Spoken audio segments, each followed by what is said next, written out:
Bonjour tout le monde et bienvenue dans ce nouvel épisode de Tour Zéro. Aujourd'hui, je suis avec Croissant. Comment ça va, Croissant?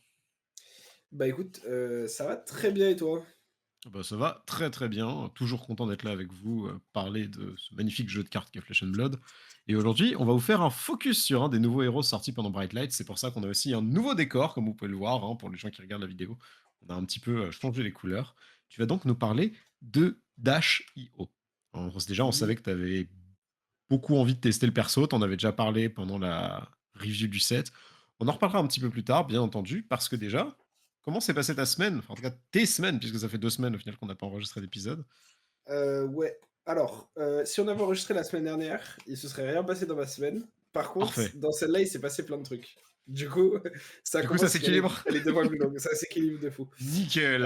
Alors déjà, j'ai eu l'occasion cette semaine de faire, 2 tournois en blitz. Alors en vrai, il y en a un qui était la semaine dernière, je crois. Bref, on s'en fout. Du coup, j'ai fait 7 rounds en tout, ou 8 rounds de Kano. Et j'ai tout gagné, parce que Kano c'est broken, et genre je suis trop heureux d'avoir pu refaire des games avec le perso. Et genre vraiment en fait, je suis fort au jeu, hein, et Kano c'est broken, et ça me rend encore plus fort parce que c'est turbo broken. Voilà. Non, je suis content des décisions que j'ai prises, parce que en ce moment j'ai moins de temps de train, et du coup je continue à passer beaucoup de temps à Theorycraft et à penser au jeu. Et, et j'aime à penser que ça m'aide à maintenir un certain niveau. Et en Mhm. fait, bah, quand je fais des games avec Kano, qui même s'il est très fort en blitz, reste un personnage difficile, et qu'en plus j'arrive à gagner des fois des match-ups qui sont un peu tricky et tout, bah, ça me conforte dans l'idée que ouais, j'arrive à maintenir quand même un petit niveau, et je suis assez content parce que, genre, il y a des games où j'ai de la chance dans celles que j'ai gagnées, clairement, mais à chaque fois, c'était des games où genre j'ai pris les lignes de play qui me donnaient le maximum de chance dans un match-up où j'en avais besoin. Je suis content des décisions que j'ai prises, de genre quand est-ce que j'ai gamble d'y aller ou pas, est-ce que j'ai pris les bonnes fenêtres, même si c'était des fenêtres qui étaient un peu luck oriented, etc. Et donc globalement, je suis très content de la qualité de mes plays sur ces deux tournois-là. Du coup, très cool. Après, j'ai fait un petit draft sur Bright Lights, le premier du format. Parce que comme on a des joueurs dans la team qui sont qualifiés pour les Worlds et qu'il y aura du draft aux Worlds, bah, on essaye de faire un peu de draft en physique pour les aider à s'entraîner, même si à titre personnel, j'ai pas vraiment de raison ou d'importance à faire du draft. Le format a l'air cool. C'est à la fois très dur de prendre des décisions sur les cartes, et à la fois très appréciable que genre tout ce qui arrive dans tes mains, tu puisses le mettre dans ton deck. Et du coup, le fait que tout soit mécano, ça donne un peu plus l'impression d'un vrai draft. On en parlait à la table. Un peu comme sur des jeux à la Magic ou des choses comme ça, où tu es beaucoup plus free dans tes décisions et dans les cartes que tu prends, et tu es beaucoup moins vite lock sur quelque chose. Et en fait, même quand tu commences à te lock sur un héros et que du coup, tu as des cartes que tu as plus envie de prendre que d'autres, bah, même à ce moment-là, toutes les cartes que tu vois peuvent être intéressantes pour toi, en fait. Donc, c'est très particulier. Contrairement au set précédent où genre, même sur Outsiders, tu vois, où on avait quand même pas mal de liberté, peut-être plus qu'avant avec les doubles héros, etc. En fait, genre quand tu prenais des cartes ninja et que tu commençais à te lock sur un ninja, t'avais encore du choix entre Katsu et Benji, certes, mais tu voyais un pack avec deux bonnes cartes Ranger, à part à Counterpick, tu n'avais aucune raison de prendre ces cartes-là, et genre c'était pas des cartes jouables pour ton deck. Là, Mhm. tu n'es pas sur tes clos, tu vois un bon Evo dans ton booster 2, tu veux le counter pick, bah tu vas pouvoir le jouer dans ton deck en fait. Ouais. Du coup, ça change pas mal de choses et c'est très appréciable. Personnellement, j'ai joué Dashio. Il y avait Hugo juste en face de moi, donc sur ma droite, qui jouait Dashio aussi. Et il y avait Paul qui était sur Dashio aussi, qui était à l'opposé de moi à la table. Donc ça, c'est normal entre guillemets. Faut savoir, pour donner un tout petit peu de contexte avant de parler de mon deck, que il y a eu un Battle Arnold ce week-end après le calling à Taipei, et ce Battle Arnold était en draft, je crois. J'ai un doute, c'était peut-être du style, mais je crois que c'était en draft. C'était en En limité. tout cas, en... C'était en quoi? En limité. Ouais, c'était en limité. Et sur le top 8, il y avait aucune Dashio. Il y avait 3 Max et 5 Teklovoson, je crois, et c'est Max qui a gagné. Heu, mais du coup, ça montre que Dashio est peut-être un peu en dessous ou un peu plus dur à sortir ou voilà. Moi, je pense que j'avais un bon deck overall, pour ce que je voulais faire. C'est-à-dire qu'en fait, j'ai commencé par prendre des bons boosts rouges au début, genre des 1 pour 4, 2 pour 5, des trucs comme ça, en me disant, «C'est ce que je trouve comme bonne carte». Et du coup, ça me laissait ouvert parce que j'étais en mode: «Bah, c'est des bonnes cartes, c'est des power cards, je reste open». Et après, j'ai vu des très bons items. J'ai vu, Backup Protocol rouge qui, je pense, est honnêtement une carte assez insane dans le format, et assez insane tout court overall. J'ai vu quoi? J'ai vu en tout 3 boom grenades rouges. Heu, j'ai vu deux trois autres items sympas, donc j'ai vu pas mal de bons items. Mais du coup, j'ai fait plusieurs erreurs sur le draft. La première, elle est assez générale et c'est d'avoir, voulu jouer Dashio de la même manière que je le jouais en construit, et c'est pas du tout la bonne approche, je pense. Enfin, c'est moyennement la bonne approche. La deuxième, c'est que j'ai pas value assez vite des bonnes bleues, et du coup, je me suis retrouvé en fait à la fin à avoir des boosters sans bleu, ou avec des bleus très mauvaises et à devoir les pick parce que j'avais pas assez de ressources dans mon deck. Et j'ai dû jouer des bleus qui étaient des items mauvais et qui du coup étaient des cartes que j'avais genre pas envie de voir, mais que j'étais obligé de mettre dans mon deck parce que bah, sinon je manquais vraiment de ressources sur ma curve et tout. Donc ça, c'était un peu bizarre aussi. Et la troisième grosse erreur que j'ai faite, c'est de considérer que les bonnes cartes du set, c'était les 1 pour 4 boosts qui te permettaient d'aller wide avec des breakpoints, alors que c'est les gros 3 pour 6, 3 pour 7. Avec les cartes qui scrap, les Junkyard Dog, les Scrap Harvester, tout ce qui a Overpower aussi, quand c'est à 5 ou 6, c'est très très fort.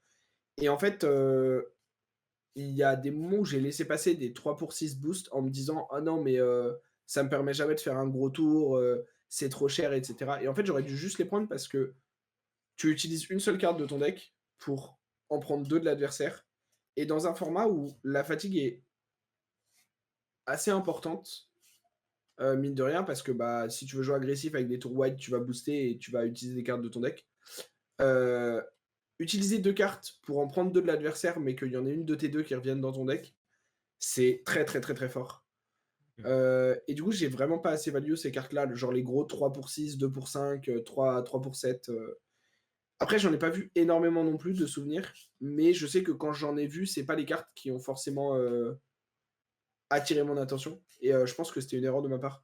Donc en fait, c'est paradoxal parce que je pense que j'ai mal drafté par rapport à ce qu'il faut drafter et comment il faut drafter sur le set, et en même temps, par rapport à ce que je voulais faire et le plan que j'avais en arrivant à la table de draft, je suis très content de mon draft et je trouve que j'ai très bien drafté, à l'exception peut-être un peu des bleus. Du coup, c'est un peu paradoxal parce que genre, je suis content de mon draft et de la façon dont j'ai drafté, mais je pense que c'est pas du tout la bonne.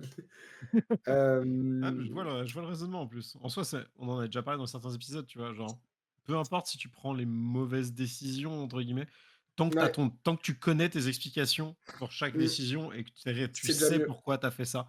En soi, c'est Ouais, c'est toujours clair. mieux de prendre des mauvaises décisions en sachant pourquoi on les prend et en réalisant que c'est des mauvaises décisions, du coup on peut en corriger après, que de juste C'est prendre clair. des bonnes décisions au pif en te disant, «C'est rouge, je vais prendre parce que c'est rouge et j'aime le rouge parce que ça va plus vite» et voilà. Ouais, Et ouais, je donc trouve ça après, cool du donc coup on d'avoir ce a recul aussi, je trouve ça super important. ouais, de ouf, de ouf, de ouf, de ouf. Donc après ça, on a fait les 3 games, du coup du pod. J'ai fait 1-2, j'ai commencé du coup par jouer contre Paul qui, comme je vous l'ai dit, était sur Dashio, lui aussi. Je pense overall que j'avais un meilleur deck que le sien. J'avais un lead en HP, j'étais bien dans la game, j'avais un lead en HP, un lead en termes de cartes dans le deck, et il pitchait, que des bleus, donc il avait pas de pitch stack. Mais il y a un tour où il fait boom grenade rouge, into un overpower bleu. Moi, j'ai pas d'item on board, pas d'item on top, pas de bloc d'équipement, donc je peux pas bloquer le 4. ni en faisant Galvanize, ni que j'avais en main, ni en bloquant un avec un équipement. Du coup, je prends 5 à cause de la boom grenade, ce qui me descend autour des 3 HP, je crois. Avant, il y avait 8 à 5, un truc comme ça, et là, on passe à 5 à 3 pour lui. Et surtout, en fait, j'ai à ce moment-là une main avec, je crois, genre une bleue, une jaune et 2 items, ou je sais plus, mais enfin, une main qui, en fait, genre, même en gardant les 3 cartes, ne fait rien, entre guillemets, et ne permet pas du tout de réattaquer efficacement. Du coup, en fait, je crois que je lui prends une carte de sa main, un truc comme ça, et derrière, il me réenchaîne un assez gros tour, qui me finit parce que je repioche une main avec un item, qui bloquait pas, de mémoire. Du coup, je pense qu'il a mieux joué que moi la game. Je pense qu'il a un petit peu eu de chance sur, la configuration boom grenade, scrap, qui arrive à un moment où moi j'ai pas de quoi la bloquer. Heu, je pense qu'il avait pas mal de 3 pour 6, donc je pense quand même qu'il a peut-être mieux abordé le draft que moi overall. Je pense, et je continuerai à le dire et à le maintenir, que c'est un bien meilleur joueur que moi à la table, et donc c'est pas non plus étonnant que, sur un format de limité où le skill est très important et les micro-décisions ont beaucoup de valeur, il me batte aussi. Mais voilà, encore une fois, je pense que j'avais un bon deck, et je pense qu'on fait 10 games, à niveau de jeu égal évidemment, parce qu'à niveau de jeu pas égal, il va en gagner plus. Mais 10 games entre nos 2 decks à niveau de jeu égal entre les 2 joueurs, je pense que mon deck en gagne au moins 5, enfin entre 5 et 7. Donc plutôt content overall quand même, malgré la défaite. Après j'ai joué contre Gabi, je lui ai fait une sortie assez affolante. J'ai eu des boom grenades on top, enfin voilà, j'ai creusé très vite les HP. Il jouait Teklovoson, mais il a pas réussi à trop installer d'Evo et tout. Et quand il en a installé, ça lui prenait vraiment l'intégralité de son tour, donc c'était très compliqué. Et la dernière, j'ai à nouveau joué contre un Teklovoson, mais qui a eu une un peu meilleure sortie, et c'était contre Mathieu, et bon, Mathieu, il joue très, très bien aussi, hein. Et moi, de mon côté, je crois que je fais une grosse erreur. Into, j'ai 2 mains qui sont assez faibles, et en fait, lui, il m'enchaîne des 3 pour 6, et c'est là que je me rends compte que mon deck est pas bon, en fait. Enfin, il est bon, mais il est pas bon pour le format, si ça fait sens. Et du coup, je me dis: «Bah, ouais, happens», et je perds assez vite la game, en fait. Mais pareil, pas mécontent parce que de toute façon, j'ai appris des choses sur le draft, que je pense que Mathieu est un meilleur joueur que moi aussi, donc c'est beaucoup moins frustrant aussi de perdre contre des gens quand on estime qu'ils sont meilleurs. Bon, de toute façon, là, j'étais que à une table où genre, il y avait que des gens où si je perdais, j'aurais été en mode, fair enough, tu vois? Je me fais outplay, il y a pas de problème, la personne en face de moi est très capable. Bon, il y avait juste un petit clown, un petit clown nommé, Benjamin, mais bon, voilà. Oui, Lui, j'aurais eu un peu le il seum de traîne des perdre fois sur contre les lui, tables de mais draft, on sait pas trop qui fait là. j'aurais eu un peu le seum de perdre contre lui, mais non, plus sérieusement, ouais, il y avait du bon niveau à la table, et totalement fair, les games que je perds, enfin vraiment pas frustré du tout. Je suis en mode, happens, j'ai appris des choses. Du coup, voilà. Et dernier truc de ma semaine, qui est en lien direct avec Tour Zéro, c'est, la tier list qu'on a faite en live avec Hugo. Et du coup, donc on a fait ça, lundi dernier en live. Donc déjà, je remercie, tous ceux qui étaient là, toutes celles et ceux qui étaient là. C'était super cool. Il y a eu plein de questions et de discussions dans le chat, et c'était super cool parce que, c'était vraiment pour ça qu'on a eu envie de la faire en live. C'était pour avoir cet engagement-là et cet échange-là, qu'on n'a pas forcément à travers les vidéos, et les podcasts, sur YouTube ou sur les plateformes de podcast. Hem Et du coup, vraiment le côté live et l'interaction en live est trop, trop cool. Heu, Normalement, au moment où cet épisode sort, vous le verrez dimanche. Du coup, normalement, la tier list aura été postée, la rediffusion sur YouTube pour ceux qui l'ont raté en live et que ça intéresse d'aller regarder. Alors par contre, c'est une vidéo tier list où on parle de tout, on dérive. Il y a moi dans la vidéo, donc genre ça dure 2 heures minimum. Vous êtes prévenus. Mais voilà, normalement, ce sera sorti jeudi, si je dis pas de bêtises, donc voilà. Et c'est possible aussi, ça je ne sais pas au moment où on enregistre ce podcast, mais c'est possible aussi que, Hugo qui est en vacances ait refait un petit peu des lives. Donc si ça a été le cas et que ça vous a plu, n'hésitez pas à nous le dire aussi en commentaire ici, ou sur notre Discord pour qu'on puisse, essayer de continuer ça si c'est un format qui vous plaît. Voilà, je crois que c'est à peu près tout moi pour ma semaine, enfin mes 2 semaines qui étaient du coup bien remplies. J'ai joué, j'ai fait du contenu, j'ai draft, j'ai aidé des gens à train, j'ai vendu 50 € de cartes, on m'a acheté 50 € de booster, j'ai ouvert 150 € de value. Non, peut-être pas 150, What? 130 € de value peut-être, pas loin. T'as ouvert quoi? Donc j'étais content. Un CNC, un Teklo Foundry Earth. Genre j'ai vendu un Teklo Foundry Earth à Knight et j'ai oublié de le prendre. Donc je lui dis: «Bah, je te le ramène la prochaine fois, mais au lieu de me filer, les thunes, achète-moi 10 boosters Bright Lights». Et il m'achète les boosters et je réouvre un Teklo Foundry Earth dedans et du coup je lui fais: «Bah, tiens regarde, je l'ai pas oublié, je te le donne» et du coup je lui donne le Teklo Foundry et j'ai ouvert un Already Dead, en foil également, et ça vaut 20 balles cette merde, et Hugo le pimpin, joueur de toute classe et d'assassin m'a dit: «Ouh, ça m'intéresse». Du coup j'ai fait: «Tiens Hugo, nous avons un deal, we got a deal». Et du coup voilà, donc journée très cool. Non voilà, donc très bonne semaine overall C'est bien. et voilà, très content de mes semaines, heu, passées. Et toi du coup Otal, parce que, il me semble que, pour une fois, c'est un peu inhabituel, très cher viewer, très chère vieweuse, mais comment s'est passée ta semaine Otal? Alors moi, du coup, on va rester sur la semaine parce que la semaine d'avant, j'ai pas du tout eu le temps. Mais là, ouais, la semaine dernière, j'ai eu, un petit moment, de on va dire de hype où je me suis quand même rappelé que j'allais à Barcelone, un endroit assez sympa où il se passe des petits événements, pas forcément hyper importants dans l'univers de Fashion Blonde, comme par exemple les Worlds. Donc Un tout petit truc, tout un ça, un truc petit chill. truc, détail, détail. Et donc j'ai déjà établi plusieurs fois ici même en enregistrement que le limité, c'était pas trop mon kiff, que par contre les héros moustachus musclés qui peuvent mettre des grosses baffes élémentaires dans la tronche, ça l'était beaucoup plus. Et il s'avère qu'à Barcelone, tu as 2 options. Concrètement, hein, je sais qu'il y en a plus, mais genre c'est un peu est-ce que tu vas jouer Living Legend ou est-ce que tu vas jouer en limité? Moi, je veux jouer en Living Legend et du coup, je me suis retrouvé avec un pote à moi, que Alessio, que pas mal de personnes normalement ici, je pense, connaissent. Et au pire, si vous ne connaissez pas, vous le connaissez peut-être sous le pseudo Ultraman. Bref. Donc, je me suis retrouvé avec Alessio. Et en fait, on a fait des petites listes Starvo pour que je recommence à m'amuser un peu. Donc, Mmh. en gros, on a fait du Starvo. On a aussi joué ensemble. Genre, on a fait des petites sessions practice, etc. Et bah, franchement, ça m'a fait du bien, tu vois, de repasser ces petits moments où tu sais, où es juste en train de faire. Bon alors du coup, l'équilibre pour ce perso, ça va être quoi? Peut-être qu'il faut plus qu'on parte dans Mmh. telle direction?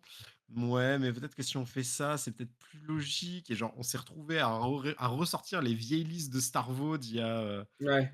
bah, des années et d'essayer de retrouver un peu des ratios, de réfléchir. Alors du coup, liste contrôle, liste pas contrôle. Donc on a vraiment passé pas mal de temps à faire de la liste et j'ai un peu joué après et c'était bien cool. Genre j'ai pas repris non plus ma maîtrise de l'époque et genre, je vais continuer à practice pour Barcelone, mais c'était vachement cool de s'y Mmh. remettre un petit peu là. Ça fait du bien. Ah ouais, c'est cool Voilà. de jouer, hein. Il paraît que jouer au jeu, c'est bien, ouais. Genre, qui l'aurait cru? Genre, franchement, qui Qui l'eût l'aurait cru? cru? Qui l'eût cru? Moi, j'avais pas signé pour ça, et là, tout d'un coup, bam, c'est bien. Oh putain, nul, je vais devoir recommencer. Je dois recommencer à jouer au jeu. Oh! Fuck. C'est pas pertinent quand tu fais un podcast dessus, quoi, tu vois? Playing the game explain the game. Ouais, c'est un peu ça aussi, là, pour le coup. Non, mais en vrai, enfin, moi, ça m'a vraiment fait du bien Ah, mais bah, c'est vraiment cool. de rejouer, de practice, de vraiment tester des trucs, C'est cool, c'est cool. de retester des. En fait, et aussi, genre, en fait, quand j'ai joué au format LL, j'avais oublié la débilité du truc, en fait. On a déjà fait un Ah épisode dessus bah, où on était très théorique, très machin.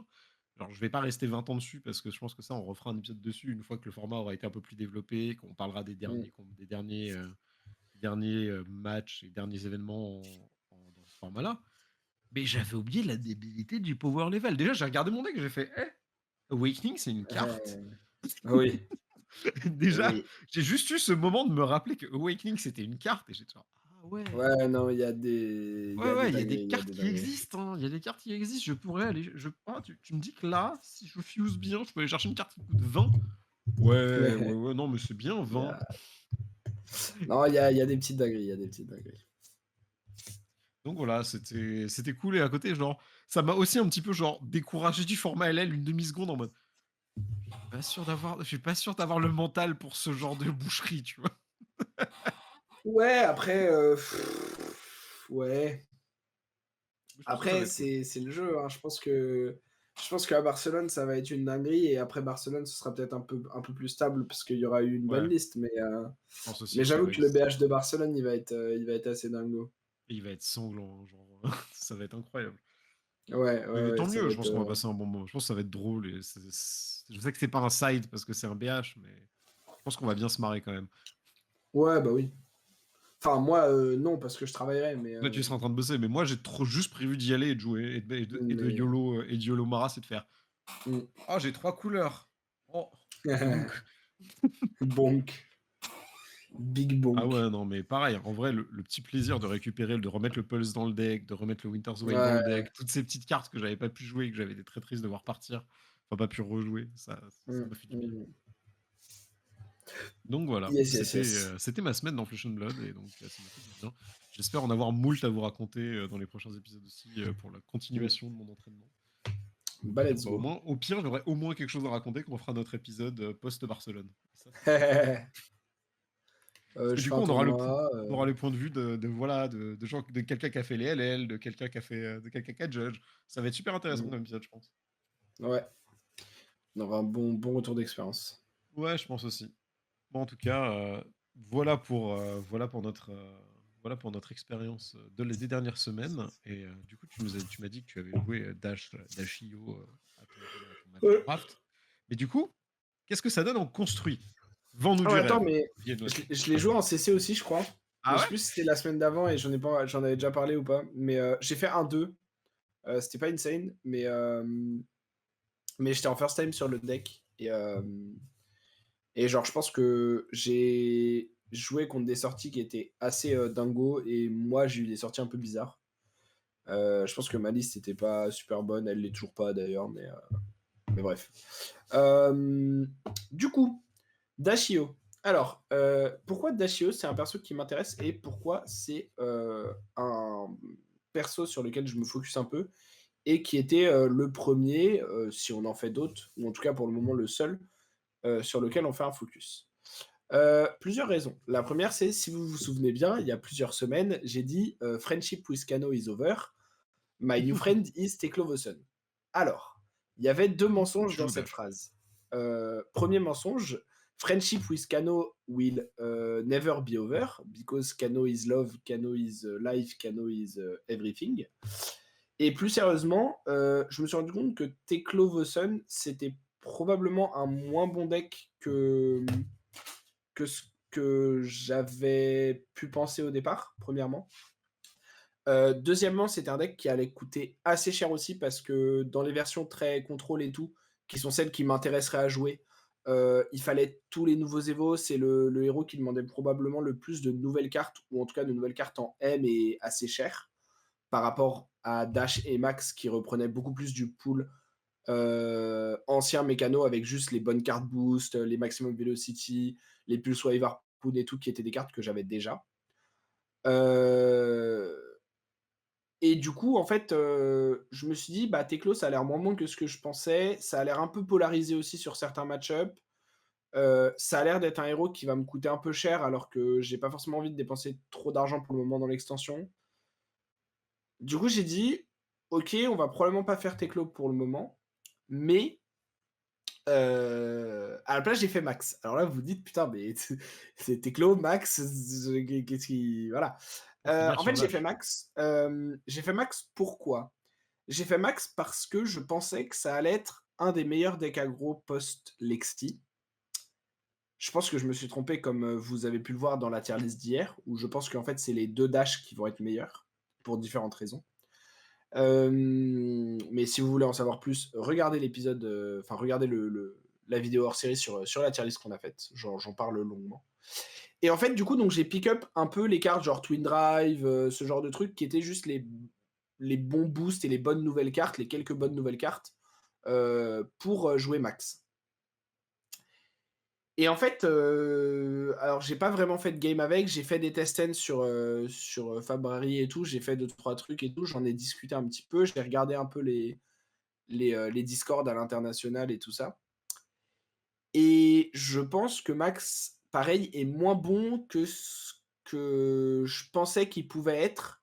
Et surtout, en fait, je pense que la value que tu as à jouer Max, heu, est probablement moins haute que la value que tu as à jouer l'ancienne Dash. Pour le même genre de plan de jeu, avec le même genre de sideboard, ou en tout cas de plan pour le sideboard, si ça fait sens. Du coup, je me suis dit: «Bah, genre, autant jouer Dash». Heu, du coup, j'ai un peu dit: «Bon, bah, on va arrêter Max». Mais 2 éléments très importants. Le premier, je cherchais toujours un deck et je cherchais plutôt du côté mécano parce que c'est ce que Dash Hybrid avait été, longtemps historiquement l'emblème de ce type de deck. C'est que j'avais envie de trouver un deck, si possible qui me plaisait, mais surtout qui est autour des 50-50 partout dans ses match-up, de manière à avoir l'impression d'avoir plus d'impact sur mes games, avec moi, mon skill, quand je suis capable de bien jouer et tout, d'avoir plus de mainmise sur ça.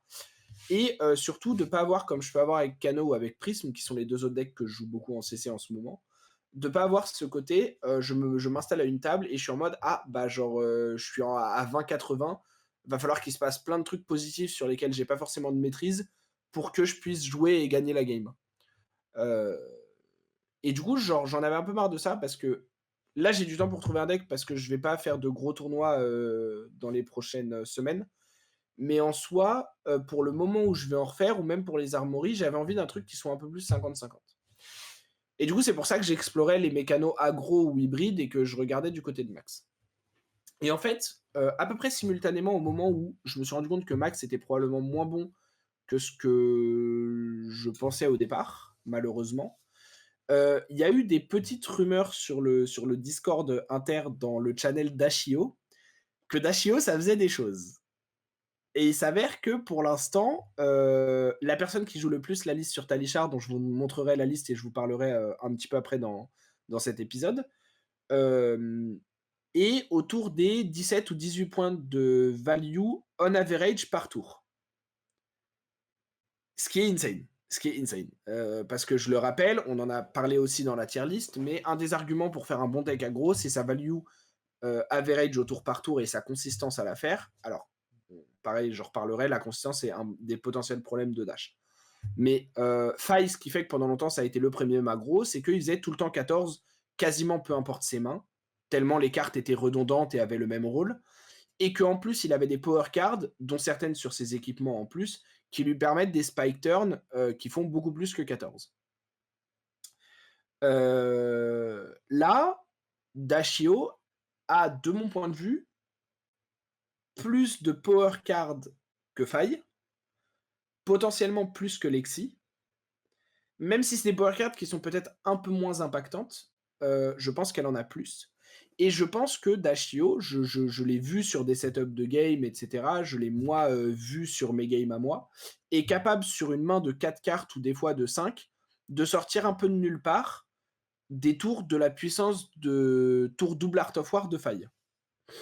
Ah ouais, un Donc beau choix. sur le papier, ça a l'air d'être un deck aggro qui, comme je le dis depuis maintenant, 1 ou 2 semaines et comme je l'ai dit dans la tier list aussi, heu, est possiblement le meilleur deck aggro post Lexi, voire même peut-être en termes de maths pur, devant Lexi actuellement.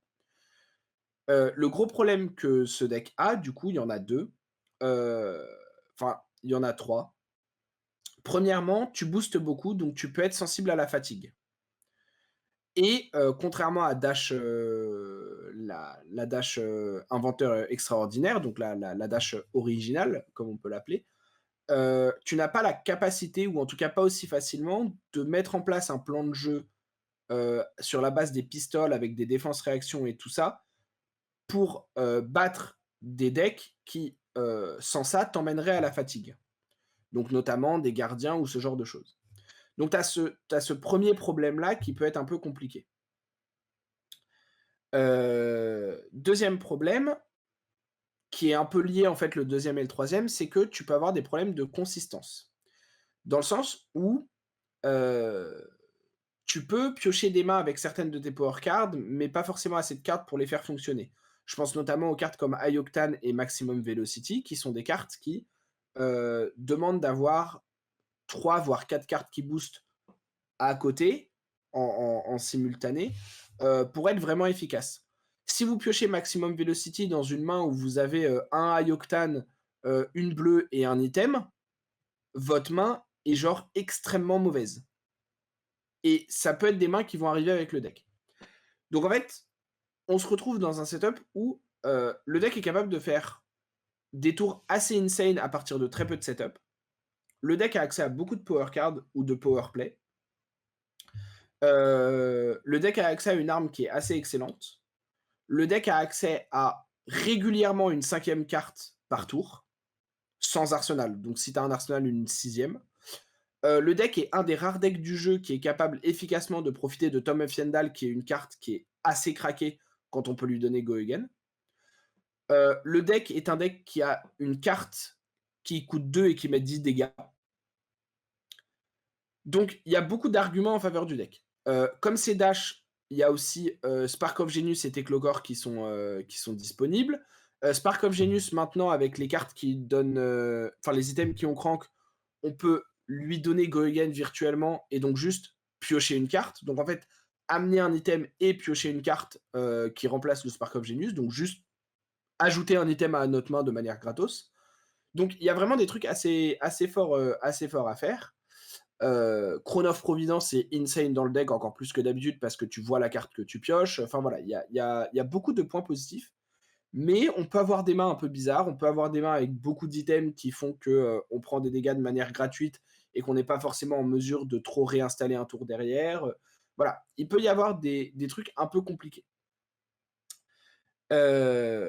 Pour, continuer un peu la discussion, je vais vous montrer une première liste qui est, du coup la liste, de, Papaya, qui est le pseudo Discord de Levi Rauch, qui est, notamment connu pour être, un des meilleurs, si ce n'est le meilleur joueur à Azalea. Je dis un des meilleurs parce que maintenant Brody Spurlock joue Azalea du coup, et puis un mec a gagné un calling, à Taipei avec Azalea, du coup, est-ce que Levi est toujours le meilleur joueur? Je pense que oui, parce qu'il y a quand même enfin un historique sur ce joueur qui est assez insane sur le héros. Mais du coup, donc au Battle Arnold de Milwaukee, qui a eu lieu en même temps, le même week-end que le Battle Arnold de Toulouse, si je ne m'abuse, qui était donc il y a 2 semaines au moment de cet enregistrement. Enfin, pardon, 2 semaines au moment où vous allez voir cet épisode. Donc Papaya a joué cette liste-là. Alors, cette liste-là, globalement, vous allez voir, je vais vous montrer 3 listes, aujourd'hui dans cet épisode. Les 3 vont être assez similaires. Donc plutôt que de parler de chacune des cartes, je vais décomposer en 3 parties.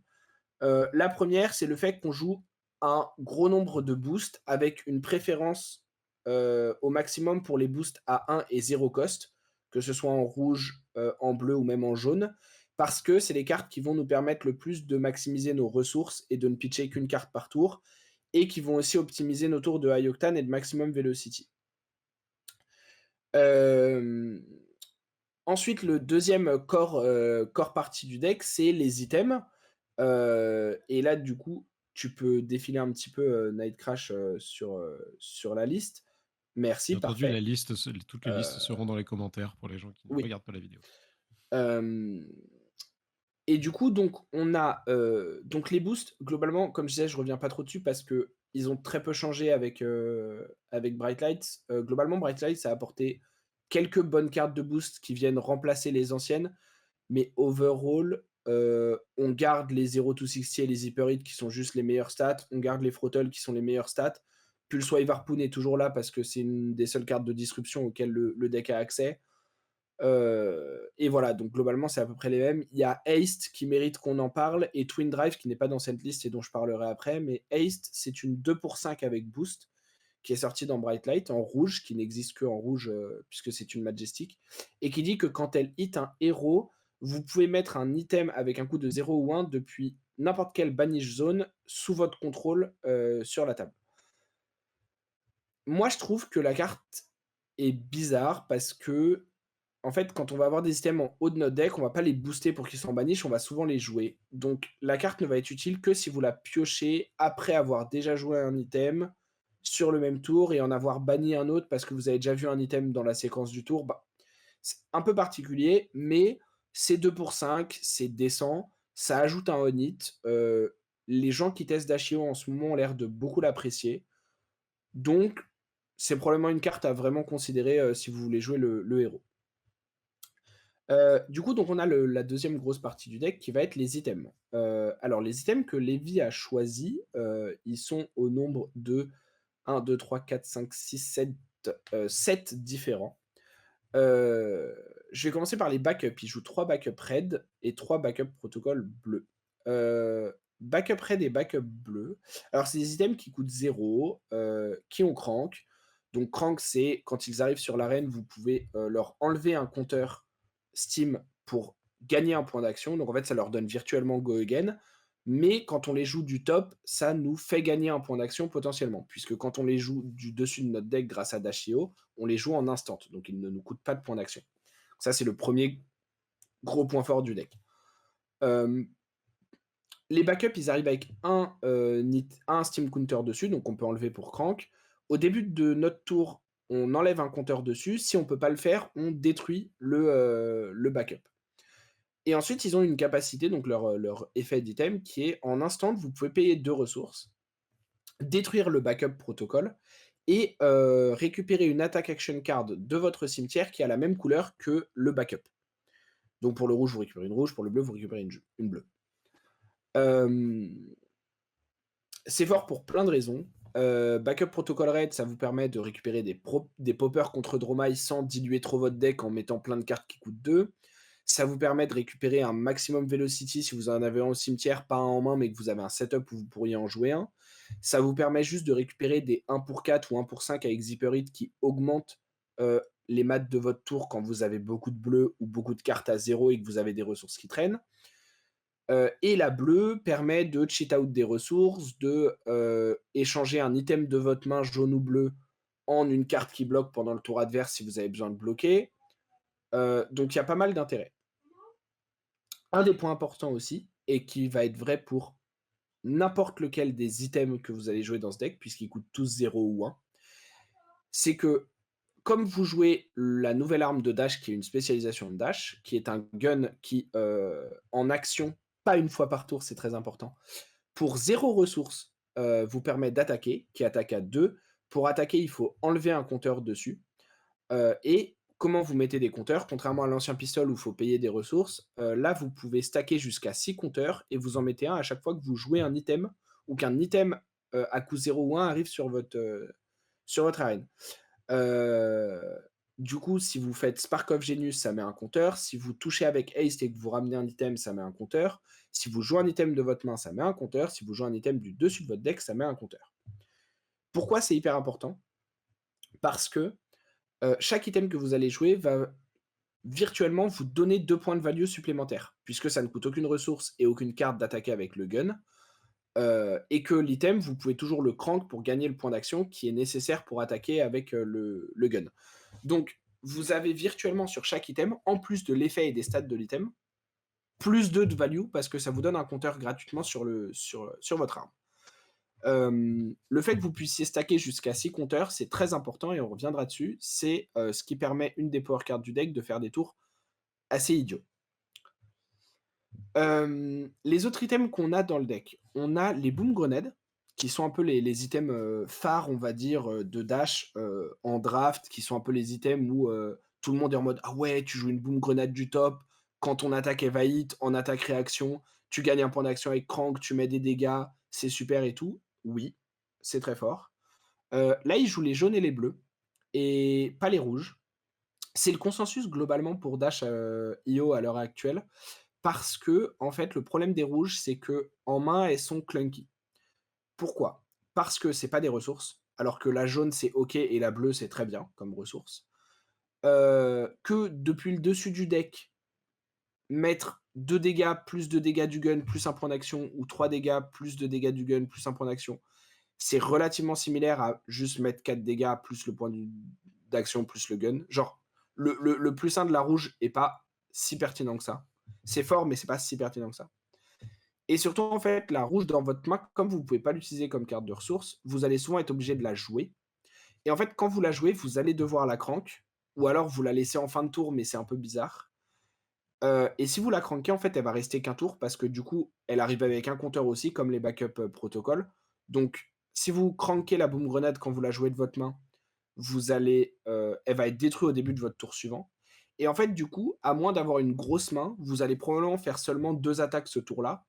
Et donc, c'est relativement simple pour un deck qui, de toute façon, allait un peu bloquer, de vous block out et du coup, d'invalider la value qu'aurait eu la boom grenade. Et dans ces cas-là, c'est juste une carte qui est, relativement mauvaise. D'où le fait que, pour l'instant, les rouges sont absentes des listes.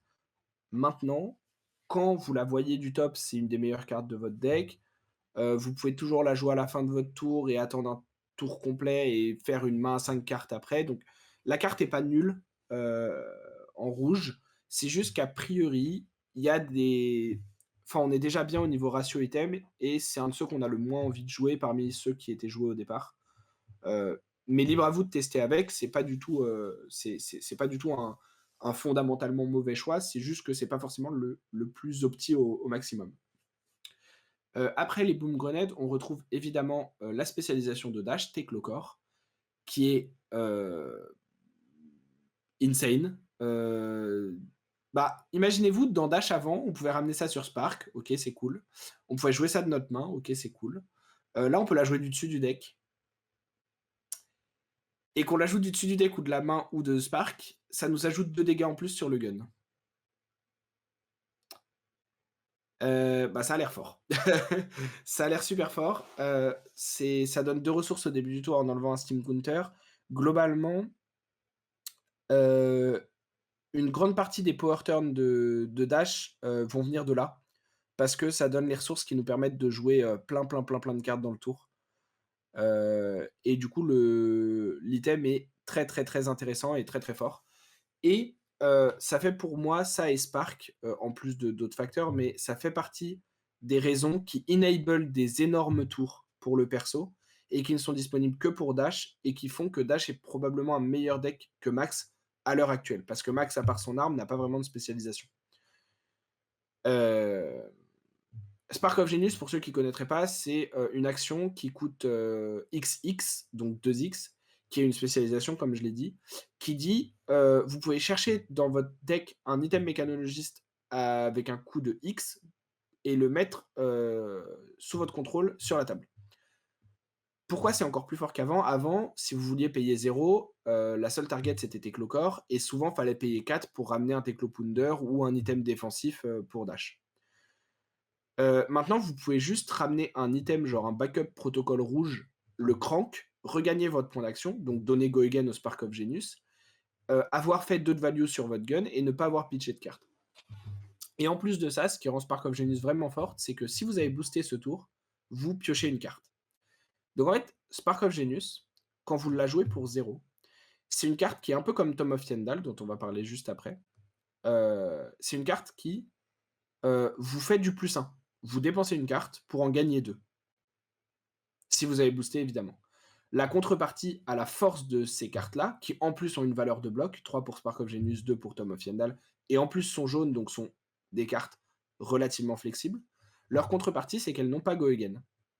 Mais dans un deck où on peut cheat out des points d'action, via Ayoktan, dont on va parler aussi après, ou via les bots de mécanologistes, ou via, et c'est ça qui rend Dashio extrêmement forte, via les items au-dessus du deck, qu'on peut jouer en instant, crank et gagner un point d'action, bah, ces cartes-là deviennent exceptionnelles. Parce que quand on joue un Tom Shandal avec Go Again, la carte est genre insane en termes de value, même si on la joue pas de l'arsenal.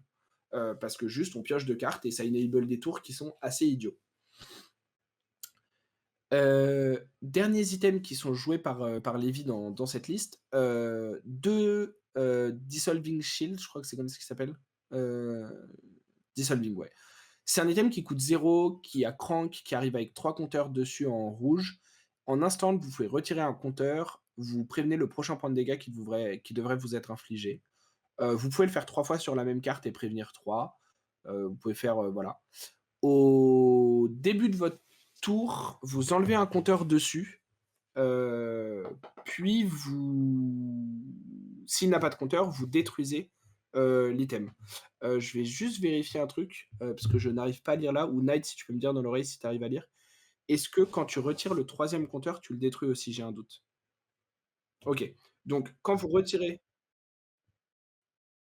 OK. Donc en fait, quand vous activez la capacité, si vous retirez le dernier compteur, vous le détruisez et sinon au début du tour, ça retire un compteur et pareil, si vous pouvez pas en retirer, ça le détruit aussi. Hem, Globalement, c'est assez intéressant pour, couvrir des breakpoints, contre un snatch par exemple, sans trop dépenser de cartes, dans des miroirs d'aggro. C'est intéressant, contre, des trucs qui vont avoir dominate pour essayer de vous disrupt à la Azalea ou Bravo. Donc l'item est assez, versatile. Et surtout, oubliez pas que si vous le jouez, par exemple, à la fin de votre tour, vous le jouez, il a 3 compteurs, vous pouvez du coup, au tour suivant, prévenir 3 dégâts et en plus, vous avez mis un compteur sur votre gun. Du coup, en fait, en une carte, vous avez fait 5 de value et du coup, en fait, tous les items sont potentiellement des problèmes en main quand vous voulez bloquer, certes, mais dès que vous les voyez du top, sont insane et vous font des mains de 5 ou 6 cartes. Et même quand vous les voyez en main, avec les 2 de value que ça vous donne sur le gun, sont souvent, assez intéressants parce que leur value est souvent assez décuplée par rapport à ce qu'on voit de base, écrit sur la carte. Dernier item qui est joué par Levi, toujours en rouge, c'est Hadron Collider. Hadron Collider, ça coûte 1, ça a crank toujours. Ça arrive avec 4 compteurs, dessus. Quand vous, boostez une attaque, vous détruisez Hadron Collider et vous donnez plus X à l'attaque, où X est le nombre de Steam Counter qu'il y avait sur Hadron Collider. Heu, Pourquoi ça s'est joué au-dessus de Boom Grenade? Parce que c'est un peu, dans le channel inter, c'est un peu l'argument qu'il y a, c'est, pourquoi pas de Boom Grenade rouge? Pourquoi machin?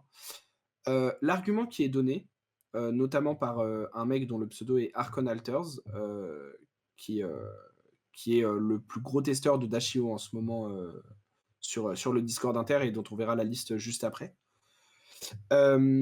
Pourquoi Hadron Collider? Parce que Hadron Collider a des maths assez similaires à Boom Grenade si c'est on top. Même si le fait que ça coûte 1 des fois est un peu compliqué. Parce que oui, j'ai oublié de préciser, quand vous jouez un item du top avec, Dashio, il vous coûte 1 de plus. Donc vous pouvez pas juste le jouer pour 0 pendant le tour adverse et cetera. Et la capacité de Dashio de jouer un item n'est qu'une fois par tour. Voilà, je remets ça parce que j'avais complètement oublié de le dire. On mettra peut-être un petit, pour les gens qui regardent sur YouTube, on mettra peut-être, un petit bandeau au début de la vidéo, pour le rappeler. Hem, du coup, le gros avantage que Hadron Collider a sur Boom Grenade, je vous parlais tout à l'heure du fait que Boom Grenade rouge en main, c'est une carte qui est genre hyper, bizarre à avoir et souvent tu vas pas pouvoir la rentabiliser. Là, Hadron Collider en main, en fait, tu peux la jouer pour 1, la crank, booster une attaque et en fait assurer d'avoir tes 3 points de value. Plus les 2 du gun, donc tu es toujours à 5, ce qui est toujours très fine. Mais du coup, en fait, comme c'est juste des stats, comme un boost classique, genre comme une non-attack action qui boosterait une attaque, à la Nihilism ou quelque chose comme ça. En fait, vous vous retrouvez dans un spot où vous jouez la carte, vous boostez, vous avez eu la value de votre carte. Vous jouez Boom Grenade, vous boostez, c'est bloqué, vous avez pas eu la value de Boom Grenade. Du coup, la carte est aussi forte ou légèrement moins forte lorsqu'elle est au-dessus du deck, mais elle est bien meilleure à avoir en main que Boom Grenade. Et encore une fois, il y a une idée aussi de ratio d'items, qui est pas forcément encore, tout à fait trouvée overall, mais qui est à trouver sur, combien d'items on joue pour régulièrement en avoir un au-dessus du deck et cetera. Heu, Sachant que, ça c'est un truc dont j'ai l'impression qu'il y a enfin, je pense que tout le monde le sait et en même temps c'est pas forcément intégré, vraiment pour les gens. Quand on parle d'avoir un item on top, c'est pendant le tour. C'est pas forcément au début du tour. Parce que au début de votre tour, vous allez regarder la carte. Si c'est pas un item, vous allez booster. Du coup, vous allez enlever la carte du dessus de votre deck, comme si vous faisiez un opt un petit peu. Et la carte d'après, ça peut être un item. Et si la carte d'après, c'est toujours pas un item, bah, vous pouvez refaire un boost. Et du coup, en fait, vous allez voir 3 ou 4 cartes par tour du dessus de votre deck.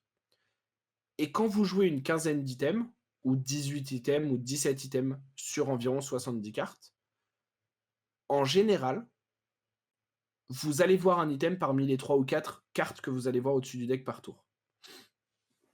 Et donc, vous allez très souvent, quasiment à chaque tour, pouvoir avoir la value de votre hero power. Euh, Du coup, donc, on a vu un peu les cartes boost, les items. Je passe beaucoup de temps sur cette liste parce que c'est la première liste qui a été jouée et qui est un peu sortie sur le Discord inter comme ça. Et c'est maintenant, et c'est la liste en fait qui a inspiré celle que je vais vous montrer après de d'Archon Alters. Et Archon Alters, en fait, maintenant c'est un peu lui la référence et sa liste est la référence sur le Discord inter pour le moment. Je précise d'ailleurs que Papayaz, au BH, il a fait 4-3 avec ce deck, en disant lui-même qu'il a fait des misplays et que la liste n'était pas forcément la plus optique. Il a notamment parlé du fait qu'il voulait retirer les maximum velocity. Globalement, c'est pas un avis qui fait l'unanimité en ce moment, parce que la carte a l'air très forte. Dernier point sur les listes de Dash, donc c'est cette liste-là, du coup, dans le main board, en fait, enfin dans le main deck, on a parlé, du coup des items. Je vous en ai parlé un peu plus en détail parce que ça c'est des cartes qui sont nouvelles et qu'on connaît pas forcément. Les boosts, globalement, c'est les bons boosts, comme je vous ai dit, qu'on retrouvait avant. Voilà, des bonnes cartes de boost, des cartes qui ont des bonnes stats, et qui en plus ont go again quasiment gratuitement, donc qui sont overstatées pour la plupart. Et qui en plus de ça bloquent toutes 3. Donc tant que vous n'avez pas une main avec full item, en fait vous restez un deck aggro qui a la possibilité d'assez bien bloquer. Dernière partie du deck, du coup, c'est les power cards. Alors les power cards, qu'est-ce que ça va être? Pour moi, les power cards, ça va être Spark of Genius, Tome of Fyendal, Maximum Velocity et Ayoktan. Et en plus de ça, on pourrait ajouter théoriquement des potentielles combinaisons avec Teclocore et autre chose, ou parce que c'est des setups de power play qui sont pas forcément des power cards en tant que tels, mais commencer le tour avec un Teclocore, c'est probablement un setup de power play. Alors du coup, je vous en ai cité 4. Pourquoi ces 4-là? Maximum Velocity, déjà parce que quand vous faites un tour avec Maximum Velocity, vous avez au moins boosté 3 fois avant, donc vous avez fait des dégâts avant, et en plus vous ajoutez un 2 pour 10. Bah, en général, ça vous fait des tours qui ont des maths assez violentes. Spark of Genius, je l'ai pas mal expliqué quand j'ai parlé de la carte tout à l'heure. Tome of Yendal, c'est pareil. C'est des cartes qui font littéralement du +1. Et dans un deck aggro, quand on sait qu'une carte vaut en général 4, bah, quand vous donnez Go Again à ces cartes-là et que vous enchaînez dans le tour, souvent, vous allez vous retrouver avec des tours qui sont aussi au-dessus de la moyenne, parce que vous allez littéralement avoir une carte en plus pour jouer le tour à minima, à minima. Parce qu'on le rappelle, Spark of Genius qui ramène un backup protocole raid, en fait, ça peut être Spark of Genius qui, à la place, tutorise un max V que vous aviez pas en main, mais que du coup vous allez pouvoir jouer ou un truc comme ça. Donc, ça permet vraiment des gros setups. Ayoktan, c'est la dernière. Ayoktan, c'était déjà une power card dans l'ancienne Dash. Ayoktan, c'est une carte qui dit coûte 1, vous la jouez, vous piochez une carte. Ok, donc elle se remplace pour une seule ressource, déjà c'est pas mal. Et ensuite, elle dit à chaque fois que vous boostez une carte ce tour, vous gagnez un point d'action. Alors, pourquoi c'est exceptionnellement fort?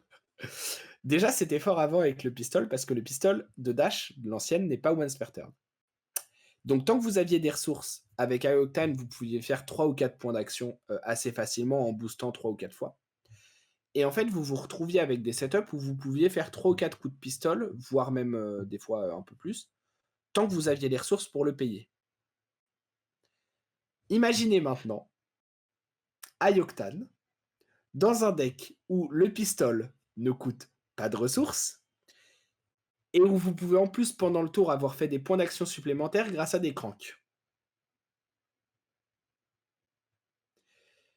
Bah, il y a des setups où vous allez finir le tour avec, 5 points d'action, 5 compteurs là-dessus et vous mettez 10 gratuitement, On est passé pour d'un 0 pistolet à ressources. une Gatling, hein, Voilà, donc Ioctane très, très fort aussi et en fait, surtout, ce qu'il faut considérer aussi, c'est que Ioctane ça pioche, Spark of Genius ça tutor, et Tome of Yandal ça pioche également et en plus vous boostez et quand vous avez un item, vous pouvez le jouer du dessus du deck. Donc en fait, ça va être assez souvent que vous allez vous retrouver avec 2 de ces power cards simultanément en main et que là, ça va faire des tours vraiment, vraiment très, très, très au-dessus de la curve. Parce que je parle de ces power cards, mais il faut bien comprendre que sur les tours de ces power cards, comme sur les tours classiques de Dash, comme je disais, très souvent, vous allez jouer une carte en plus. C'est-à-dire que quand vous jouez un item du dessus de votre deck, vous échangez une ressource sur votre main de 4 cartes initiale contre une carte entière qui fait 2 points de value avec le gun, plus son effet, plus potentiellement un point d'action, qui vous aide à rentabiliser les cartes comme Spark of Genius et Tome of Yandal, encore une fois. Euh, donc, tous les arguments que je viens d'évoquer font que, pour moi, Dashio a la capacité d'être le meilleur deck aggro possiblement. Je pense qu'il y a encore un peu de travail à faire sur les listes, évidemment. On va le voir après avec les petites évolutions qu'il y a pu avoir. Je pense qu'il y a des ratios qui sont pas forcément tout à fait les bons. Je pense qu'il y a des choix de cartes qui sont pas forcément les plus optis.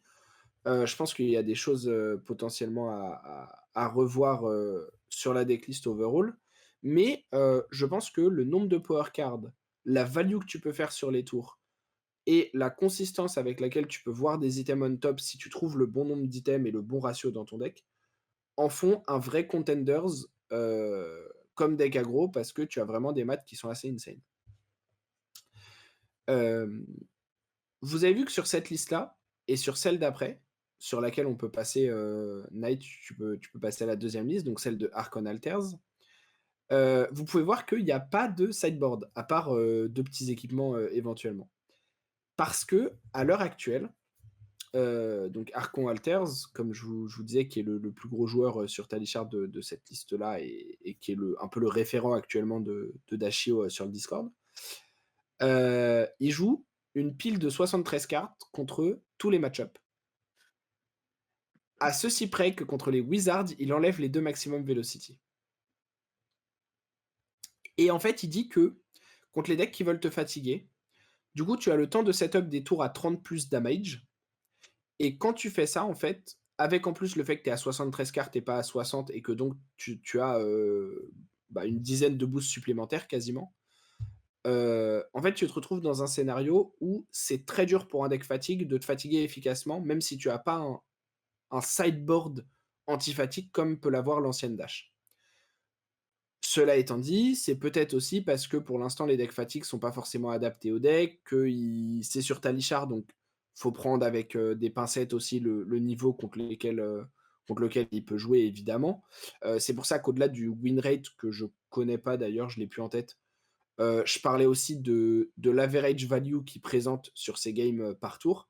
Parce que ça, peu importe le deck en face, ça va souvent être, assez parlant.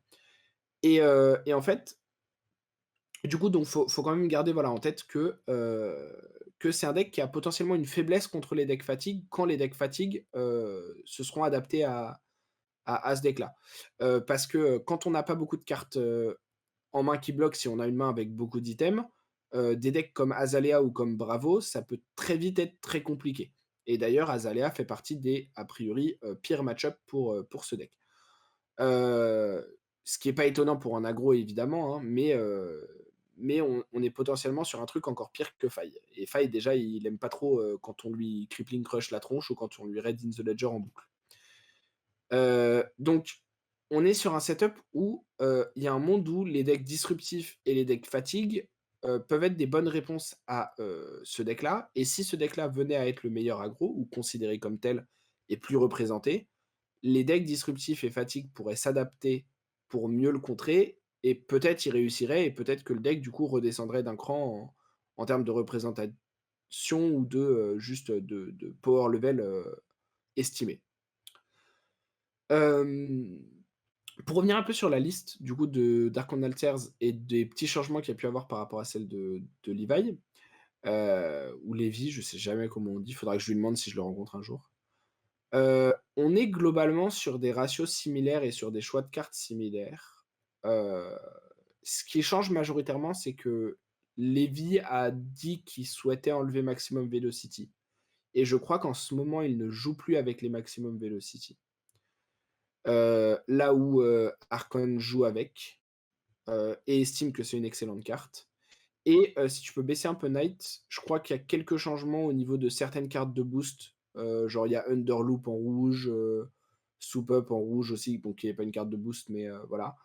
Il y a le Hyper Scrapper en x1 dans la liste actuelle d'Archon, qui est une carte que moi j'aime pas particulièrement, mais que Nightcrash adore. Qui est une bleue qui, en coût additionnel en fait elle coûte X et en coût additionnel, on peut payer X et bannir X items de notre cimetière. Ça gagne autant qu'on a banni d'items, et si on a banni des Hyper Drivers, il se passe des trucs en plus, assez violents, genre gagner 6 ressources et le Hyper Scrapper gagne Go Again, mais on n'a pas d'Hyper Driver dans le deck. Donc c'est juste souvent un finisher qui va permettre de faire bah, 3 pour 5 ou 6 pour 8. Heu, je trouve pas la carte incroyable personnellement, mais je pense que c'est du test actuellement pour cette liste et pourquoi pas. Sinon globalement, on voit que, le corps du deck est très similaire à celui de Lévy, parce que c'est vraiment la liste de Lévy qui a, inspiré, et qui a vraiment, donné, cette liste-là d'Archon, que Archon, teste beaucoup plus, par contre, pour le coup, et qu'il a un peu modifié, sur certains points avec, les Underloop et les Soup Up notamment. Donc on reste sur toujours la pile de 73 cartes, hein, pas de sideboard, c'est un peu notre arme anti-fatigue, mais c'est aussi, bah, notre arme anti-aggro apparemment parce qu'on joue pareil dans aggro et en fait, quand on voit la liste, ça fait sens, d'une certaine manière puisque, hem, bah, moi-même qui build le deck, je vois pas ce que j'enlèverais en fait. C'est-à-dire que tu as envie d'avoir toutes les cartes. Tu as envie d'avoir un gros ratio de boost, tu as envie d'avoir un gros ratio d'items, tu as envie d'avoir tes power cards. Donc au final, en fait, bah, si j'enlève, des items pour, réduire le nombre de cartes, ouais, mais bah, faut que j'enlève d'autres cartes parce que du coup mes ratios sont plus les bons. OK, donc j'enlève d'autres cartes. Ouais, mais ça veut dire que j'ai enlevé une bonne carte, qui était juste une bonne carte en termes de stats et du coup, c'est un peu bizarre et c'est vrai que pour l'instant, c'est pas commun dans Flesh and Blood du tout, mais pour l'instant, il y a pas vraiment de sideboard et c'est un peu, on joue la pile dans tous les match-up et ça a l'air de plutôt bien marcher, en tout cas, sur le playtest Talishar de Harkon. Je crois qu'il a prévu de l'emmener à un ProQuest ce week-end, si je dis pas de bêtises. Donc ProQuest qui sera plus ou moins passé au moment où ce podcast, cet épisode sortira. Mais du coup, ça donnera peut-être aussi un peu un peu plus de contenance à la liste, de l'avoir testé IRL. Je pense que c'est un deck qui va être relativement joué au ProQuest, qui va pas forcément avoir une super grande représentation, mais qui va avoir une représentation. Et du coup, ça va être intéressant à voir si même dans une méta Lexi, et tout, si le deck arrive à faire des perfs et fait, quelques top 8, bah, ça donnera aussi, un peu de légitimité au deck et ça va peut-être faire que plus de gens, auront envie de l'explorer et comme je l'ai dit, avant-hier dans la tier list, plus il y a de gens qui explorent un deck et qui travaillent dessus, plus il y a de chances que le deck soit assez vite, solved et plus il y a de chances que le deck perf s'il est travaillé, par des excellents joueurs. Je vais profiter de cette liste-là pour revenir un tout petit peu sur l'équipement parce que j'en ai pas parlé, avant, et c'est un peu my bad. Mais en même temps, l'équipement est très standard. C'est l'équipement qu'on a sur Dash, l'ancienne et c'est pour ça que j'en ai pas parlé, en fait, parce qu'il y a pas particulièrement de spécificité. Globalement, s'il faut en dire deux trois trucs quand même, Visiertronic Model qui est toujours là dans le sideboard parce que ça permet extrêmement facilement d'avoir AB3 avec les bots contre les wizards, ce qui est très fort. Les bots qui sont là pour, compenser un boost lorsqu'on est obligé de booster un Tome of Yendal, mais qui est aussi là pour gagner un point d'action sur un tour où on joue Tome of Yendal, par exemple. Donc c'est vraiment intéressant. Goliath Gauntlet qui est juste là pour donner un +2, à des cartes comme, Haste notamment pour, faire passer un breakpoint, à 7 au lieu de 5 pour le Nit et qui est juste des stats, 2 de stats, ça reste pas déconnant du tout, hein. Teklo Foundry Heart qui est là parce que, ça bloque 2 puis ça bloque 1 et ça permet de, gagner des ressources en bannissant des cartes du dessus de notre deck, ce qui est extrêmement fort. C'est vraiment une très, très, très, très, très bonne pièce d'équipement. C'est vraiment très, très, très solide. Ça permet en plus de ça, au milieu de tour, quand on voit un Tome of Yendal au milieu de notre tour et qu'il faudrait qu'on booste, de potentiellement activer Teklo Foundry pour bannir ce Tome of Yendal et du coup nous donner, une carte mécanologiste au-dessus pour pouvoir booster. Donc ça aide à jouer un petit peu là-dessus. Mais globalement, juste, une carte qui, quand vous en avez besoin, peut transformer une ressource en 2 et qui va vous bloquer 3 points de vie, dans la game avec des fois plus si ça bloque des breakpoints. Et enfin Crown of Providence, puisque le gun, on en a déjà parlé, donc dernière pièce d'équipement, Crown of Providence. Bah, pas besoin de trop d'en parler parce que tout le monde la connaît, c'est très fort, ça aide à déjouer, le premier CNC de la game, ça aide à couvrir des breakpoints, ça aide à, cycler une carte qu'on ne voudrait pas. Mais, dans ce deck-là, elle a deux applications supplémentaires, enfin 3 en réalité, en vrai, putain, je suis fort. Elle a 3 applications, en plus, des autres decks, dans lesquels elle est déjà très forte. La première, c'est si vous voyez un Tome of Yendal au-dessus de votre tour et que vous comptez beaucoup booster, vous pouvez, quitte à perdre un peu en value sur le bloc en lui-même, bloquer avec Crown of Providence juste pour mettre le Tome of Yendal dans votre main plutôt que de l'avoir au-dessus du deck et du coup pouvoir booster et avoir go again avec vos cartes, au tour d'après. Deuxième application, quand, vous voyez que la carte du dessus de votre deck vous permettrait ou ne vous permettrait pas de jouer le max V qui est dans votre arsenal, ou dans votre main, vous pouvez éventuellement utiliser Crown of Providence pour, compenser ça et soit renvoyer le max V et piocher une main, plus jouable, avec la 5e carte ou à l'inverse, renvoyer une carte qui, ne vous permettait pas de jouer max V, et qui, maintenant vous permet de jouer max V.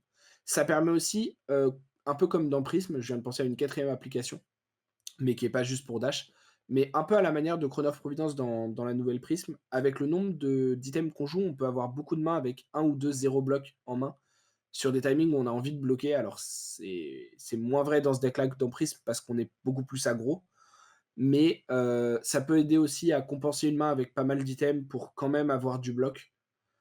Et la dernière application qui est juste overall la meilleure en fait, c'est que, bah, contrairement à n'importe quel deck, quand vous, utilisez Chrono of Providence, vous savez ce que vous piochez. Et enfin, genre, déjà quand on ne sait pas ce qu'on pioche, la carte est insane. Donc dites-vous que quand vous savez ce que vous piochez, la carte est genre super, super forte. Alors après évidemment, il faudra faire attention parce qu'il y a des moments où il faudra pas l'utiliser pour piocher une carte, enfin, pour cycler une carte, mais il faudra l'utiliser pour bloquer un breakpoint, même si ça vous arrangerait pas de faire l'effet à ce moment-là et tout et donc il y aura peut-être un peu plus de skill encore à utiliser Chrono of Providence vu qu'on a, plusieurs applications. Mais du coup, voilà globalement les pièces d'équipement. Une pièce dans le sideboard qui est intéressante, Adaptive Plating, qui est une des nouvelles légendaires.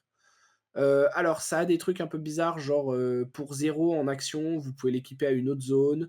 Ça a modular, vous pouvez l'équiper, d'entrée de jeu à la zone que vous voulez. Bon, c'est un peu bizarre, c'est des mots-clés qui ont l'air de pas être très utiles pour le moment, qu'ils seront peut-être plus tard pour un autre mécano ou pour d'autres cartes. Genre un mécano qui, dans le futur dira, «Si un équipement bouge de zone, vous avez un pouvoir» ou un truc comme ça. Mais pour l'instant, c'est pas vraiment ces 2 lignes-là qui nous intéressent, enfin, c'est pas vraiment ces mécaniques-là. Ça bloque pour 1 de base, donc c'est un peu un Galvanic Bender qui bloquait pour 1 avant, et qui était un équipement qui était joué, pour le bloc 1, des fois même au-dessus de Goliath Gauntlet, même dans les decks dash aggro parce que, la couverture d'un breakpoint était des fois beaucoup plus value que les 2 points offensifs. Et donc là, on a la même chose, mais en plus de ça, il y a le mot-clé Galvanize qui est un nouveau mot-clé. Galvanize, ça dit vous pouvez détruire un item lorsque vous défendez avec Adaptive Plating, et si vous le faites, Adaptive Plating gagne +2 de défense jusqu'à la fin du tour.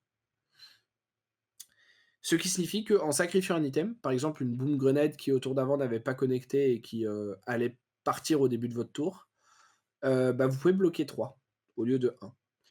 Et ça aide notamment, pour l'instant elle est beaucoup testée, alors sur Talichar pas trop parce qu'elle est pas encore codée, mais globalement les gens qui testent IRL la testent surtout pour les match-up Bravo et Azalea, en les mettant à la place des Goliath Gauntlet, donc sur le slot des arms, heu, parce que le bloc 3 peut vraiment aider à couvrir, des dominate ou des breakpoints, qui autrement nous feraient perdre un tour. Et du coup, ça a apparemment beaucoup de value là-dessus. Moi, j'ai pas encore testé la carte, puisque je crois que la seule fois où je sais même plus si je l'ai joué dans mes games, mais je crois que la fois où je l'ai joué, elle a pas servi. Mais théoriquement, ça a l'air d'avoir beaucoup de value et d'être une des armes qu'on peut tenter d'optimiser pour le match-up Azalea. Maintenant, on va passer rapidement à ma liste, sauf si tu veux parler un peu de ces 2 là et que tu as des questions au tal. Non, non, c'est Heu, clair pour moi.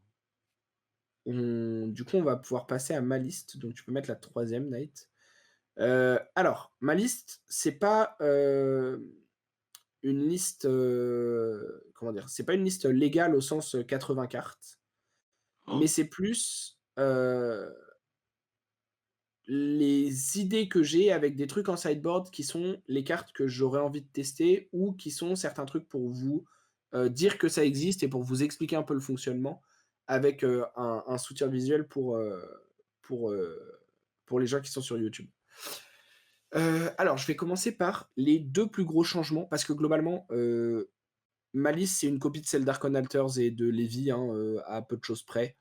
Hem Il y a le troisième tome of Yandal où je suis pas encore convaincu, mais je pense que je vais le jouer parce que je pense que c'est trop important d'en voir vite et souvent parce que la carte fait des dingueries dans le deck et que c'est une de nos power cards.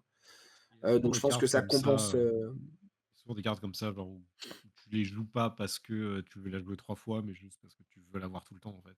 ah bah, là, t'en as 2 en main, tu peux limite faire un tour où tu joues les 2 et faire, des tours débiles, hein. Vraiment, genre, il y a des trucs Ouais. assez sagouins à faire. Non, c'était plus sur le fait que quand tu la vois on top, t'as pas tout le temps, 100 du temps, une bonne option pour la retirer de ton top deck et pour, pouvoir quand même jouer ton tour en boostant. Mais globalement, je pense qu'elle sera à 3. Hem, l'autre petit changement, assez, minime, c'est, Maximum Velocity, qui est là en x3 moi dans ma liste. Pareil, j'ai pas encore beaucoup testé IRL. C'est possible que 2 ce soit le bon nombre, comme dans la liste d'Archon. C'est possible qu'on se rende compte à un moment qu'en fait, on en a pas besoin et que ça coûte un peu cher et que, bah, juste la carte est pas nécessaire, comme a l'air de le penser, Lévy, et que la carte disparaisse des listes. Pour l'instant, moi, j'ai tendance à la mettre x3 parce que x3 ça me permet de la voir plus souvent et le fait de la voir plus souvent me permet d'avoir plus de scénarios in-game où genre je vois la carte, qu'elle soit mauvaise ou bonne et du coup ça m'aide plus à me faire, un avis que si je l'avais à 2 et que je la voyais moins souvent où du coup j'ai moins de scénarios où je la vois. Hem, Dans la liste actuelle, enfin là les 67 cartes, il y a que 2 backups, protocol, mais c'est plus par rapport à des listes en 80 cartes que je veux tester et des questions de ratio, mais je pense que pareil backup protocol, il y a pas vraiment de raison de pas la jouer x3 en réalité. Je pense que la carte est très, très forte. Du coup, donc les 2 gros changements au-delà des petits tweaks de ratio sur Maximum Velocity, Tom of Yandal et tout, les 2 gros changements de ma liste, c'est premièrement, je ne joue pas Goliath Gauntlet. Je la jouais quand j'ai testé la semaine dernière. Là, j'ai envie de tester avec Adaptive Plating pardon, en main slot, heu, pour libérer une place dans le side et parce que, je pense que comme à l'époque, le 1 point de bloc, même si on ne galvanise pas, qui aide sur un breakpoint, a l'air assez intéressant. Le fait de potentiellement avoir, un bloc à 3 en un seul équipement, sans dépenser de cartes, pour, couvrir un 3 go again qui donnerait un proc de Mask of Momentum, contre Faille ou Katsu ou ce genre de choses, ça a l'air potentiellement pertinent aussi.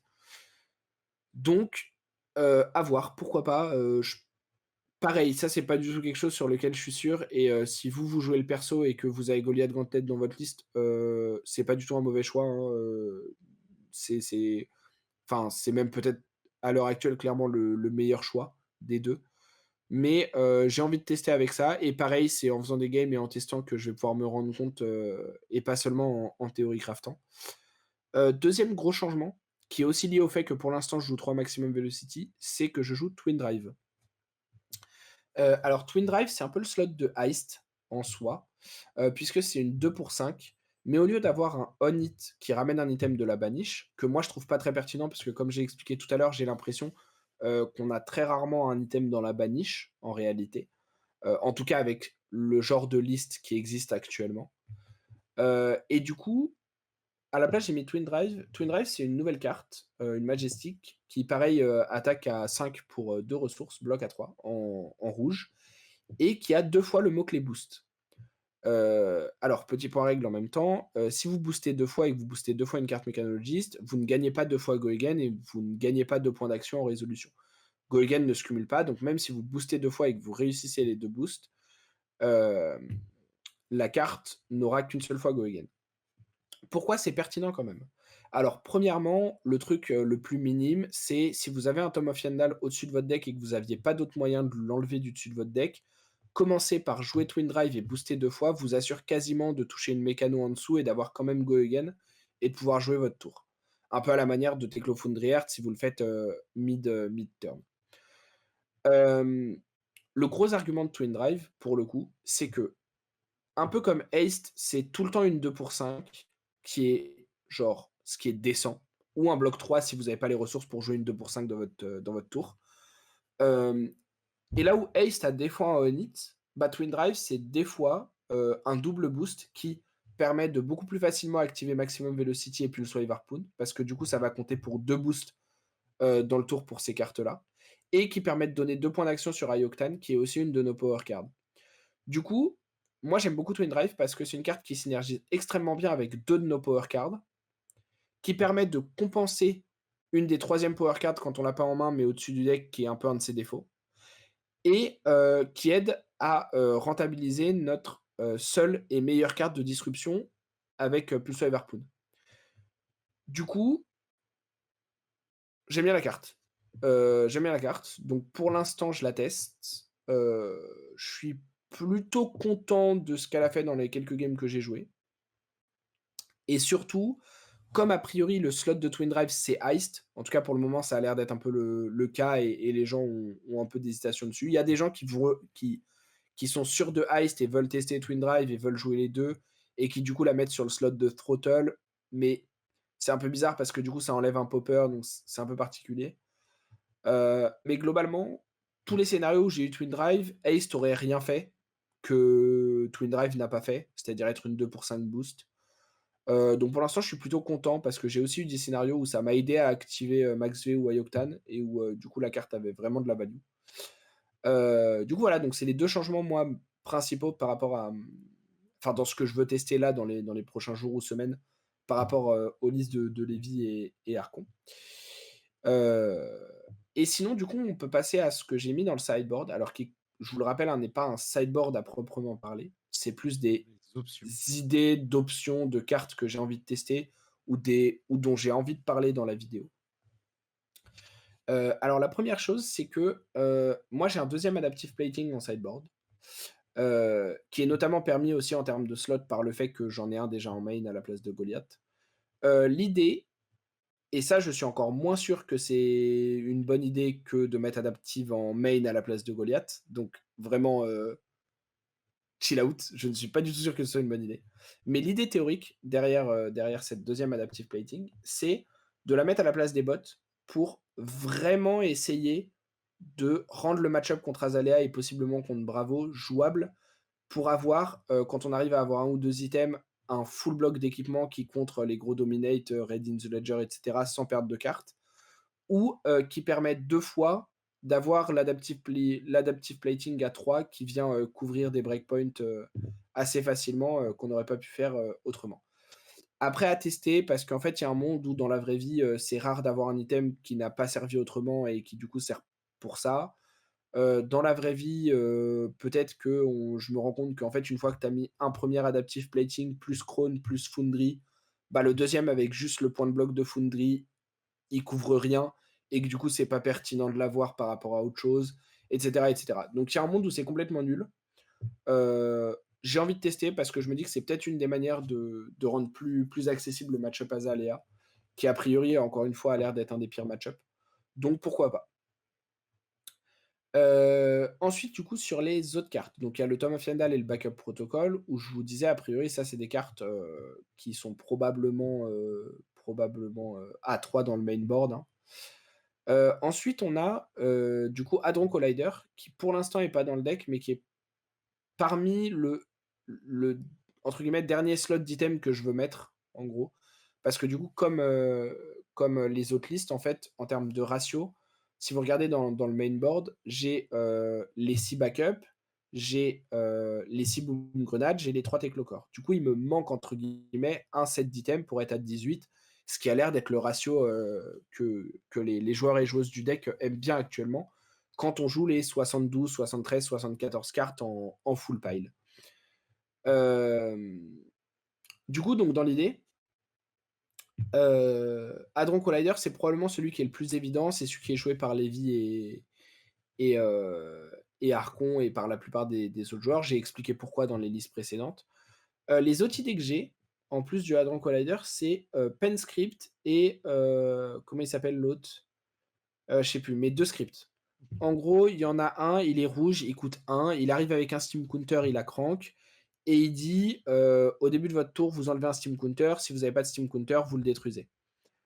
Hem et son effet d'item, du coup, c'est que les action cards qui défendent des attack action mécanologistes que vous jouez ce tour ont -1. Donc en fait, ça dit juste que tous les blocs 3 deviennent des blocs 2, ça aide notamment contre fatigue, mais c'est une carte qui a l'air un peu inutile quand tu joues contre aggro. L'autre script, il est, jaune, il a le même texte pour, le crank, pour le steam counter, pour tout ça, il coûte 1 aussi, mais il est jaune. Mais lui, il dit pas -1 aux défenses de l'adversaire, il dit +1 à vos attaques. Ce qui est meilleur contre aggro parce que c'est flat damage et ce qui a le petit upside, que je n'avais pas vu au début, de transformer Zipper Hit et Twin Drive pendant le tour adverse en popper, puisque c'est vos attaques action card mécanologistes ont +1, pas lorsqu'elles attaquent. Donc c'est tout le temps. Du coup, si vous défendez avec une attaque mécanologiste à 5 et que vous avez ça en jeu, vous avez un popper. Du coup, c'est cute. Je pense que ce sera pas ça la raison de jouer ou pas la carte, mais si je la joue, c'est cute que ça existe. Pourquoi je réfléchis aux scripts qui ont l'air d'être peut-être un peu moins bons qu'Hadron Collider, peut-être un peu plus durs à rentabiliser, surtout si vous les avez en main, et aussi moins génériques parce que, plutôt forts contre aggro ou contre contrôle, dans les 2 cas. C'est notamment parce qu'en fait, les scripts, comme je joue Adaptive Plating en main, je regardais les items qui vont rester sur la table, sans que j'en ai besoin. Et en fait, les boom grenades, elles vont rester si j'ai pas touché et que le mec m'a full block. Et du coup, elle se détruirait au début de mon tour et ça fait une cible pour Galvanize. Mais les scripts, c'est pareil. En fait, les scripts, je vais les jouer. Soit je vais les jouer en instant, je vais pas les crank, je vais les garder un tour en plus après. Mais en fait, il y a un tour où, heu, pendant le tour de mon adversaire, ils seront à 0 counter et au début de mon tour, ils se détruiront. Et du coup, les scripts, l'idée par rapport à Collider, c'est d'amener des items qui me permettent de facilement rentabiliser Adaptive Plating et son bloc 3 à un moment dans la game. Donc c'est pour ça que je réfléchis à jouer des scripts plutôt que jouer à Hadron Collider. Maintenant, encore une fois, c'est un choix qui découle en grande partie du fait de jouer Adaptive Plating en main plutôt que Goliath Gauntlet. Et encore une fois, je dis pas du tout que c'est un bon choix, je vous explique, mes pistes de réflexion, que j'ai un petit peu Theorycraft et ce que je peux un petit peu, apporter sur le perso en plus des listes du Discord inter. Hem, le L'autre catégorie de cartes dans le sideboard qui sont parmi les cartes que je veux tester, c'est les zero cost. Alors pour moi, dans la liste en haut, du coup, il manque un set d'items, ça ferait 70 et il manque un set de cartes qui boostent. De préférence des zero cost. Pourquoi? Parce que ça aide à, faciliter les tours de maximum velocity. Parmi ces zero cost, il y a T-Bone ou Expedite qui ont l'air d'être les 2 plus intéressantes. T-Bone pour moi, si vous la jouez en rouge, vous enlevez une des boosts bleues et vous mettez le T-Bone bleu aussi, parce que c'est une carte qui se joue plutôt à 6 Et c'est encore mieux si vous jouez Meganetic Shockwave, mais Meganetic Shockwave, c'est une carte qui a l'air d'être un peu clunky parce que, elle ne booste pas. Donc quand vous ouvrez un item, plus un Maximum Velocity, plus un Meganetic Shockwave, vous tirez la gueule à fond. Et en plus de ça, c'est des cartes qui sont bien contre Ranger et contre Ninja, mais Ranger, avec le départ de Lexi, va probablement perdre en représentation et j'attends de voir ce que ça va donner pour Ninja. Du coup, il y a un monde où T-Bone, c'est juste très fort contre ces decks-là sont représentés, on joue T-Bone. Il y a un monde où, T-Bone, ça fait rarement quelque chose dans les match-ups qu'on va affronter dans la méta et à ce moment-là, on préfère peut-être jouer Expedite qui a un vrai on-hit, puisque ça dit, 0 pour 3 boost et si ça touche, vous pouvez mettre un item de votre main qui coûte 0 ou 1 sur, le champ de bataille. Heu, Pareil là-dessus, je suis pas persuadé qu'il y ait un bon ou un mauvais choix actuellement, c'est peut-être plus de la préférence. Tester les 2, tester un peu plusieurs choses. Bon, l'idée principale de ce slot-là et de la carte, c'est d'être une 0 pour 3 boost, parce que, bah, il y a pas d'autres 0 pour 4 à part 0 to 60, donc on joue une 0 pour 3 et c'est une 0 cost pour, faciliter maximum velocity. Autre carte qui peut rentrer dans ce slot-là, mais qui ne booste pas, donc qui facilite pas maximum velocity, c'est, Soup Up. Soup Up, ça dit, 0 pour 4, 2 de bloc, galvanize, donc vous pouvez quand vous bloquez avec, détruire un item que vous contrôlez et gagner 2 de bloc, donc bloquer à 4, ce qui peut avoir sa value dans des miroirs d'aggro. Encore une fois, quand vous avez un item qui sera détruit à votre tour et pas forcément utilisable, bah, vous pouvez potentiellement bloquer un snatch, grâce à l'item en une seule carte. Et surtout, en fait, le texte qui est le plus relevant pour Soup Up, c'est que ça dit: «Si un item que vous contrôlez a été détruit ce tour, Soup Up à Go Again». Donc en fait, ça devient une 0 pour 4 Go Again sans avoir à booster, qui du coup ne vous demande pas de carte du dessus de votre deck et cetera. Et qui est une sorte de deuxième 0 to 60 un petit peu en fait, qui est, une des très bonnes cartes du deck puisque 0 pour 4, c'est assez fort, surtout quand ça a Go Again. Du coup, Soup Up, alors avantage, 0 pour 4 go again, très facile à rentabiliser parce qu'entre les backups que vous pouvez détruire à votre tour, les boom grenades qui ont hit et qui se détruisent, les pen scripts qui se détruisent au début de votre tour, les Teclocores qui se détruisent au début de votre tour et cetera. Vous aurez souvent un item qui sera détruit. Donc ça aura souvent facilement go again. Problème de la carte, ça ne booste pas et en fait, si vous jouez le deck, vous allez vite vous rendre compte que, vous avez déjà beaucoup d'items et vos power cards qui ne boostent pas et que du coup, tout le reste, quasiment, ça doit être des boosts.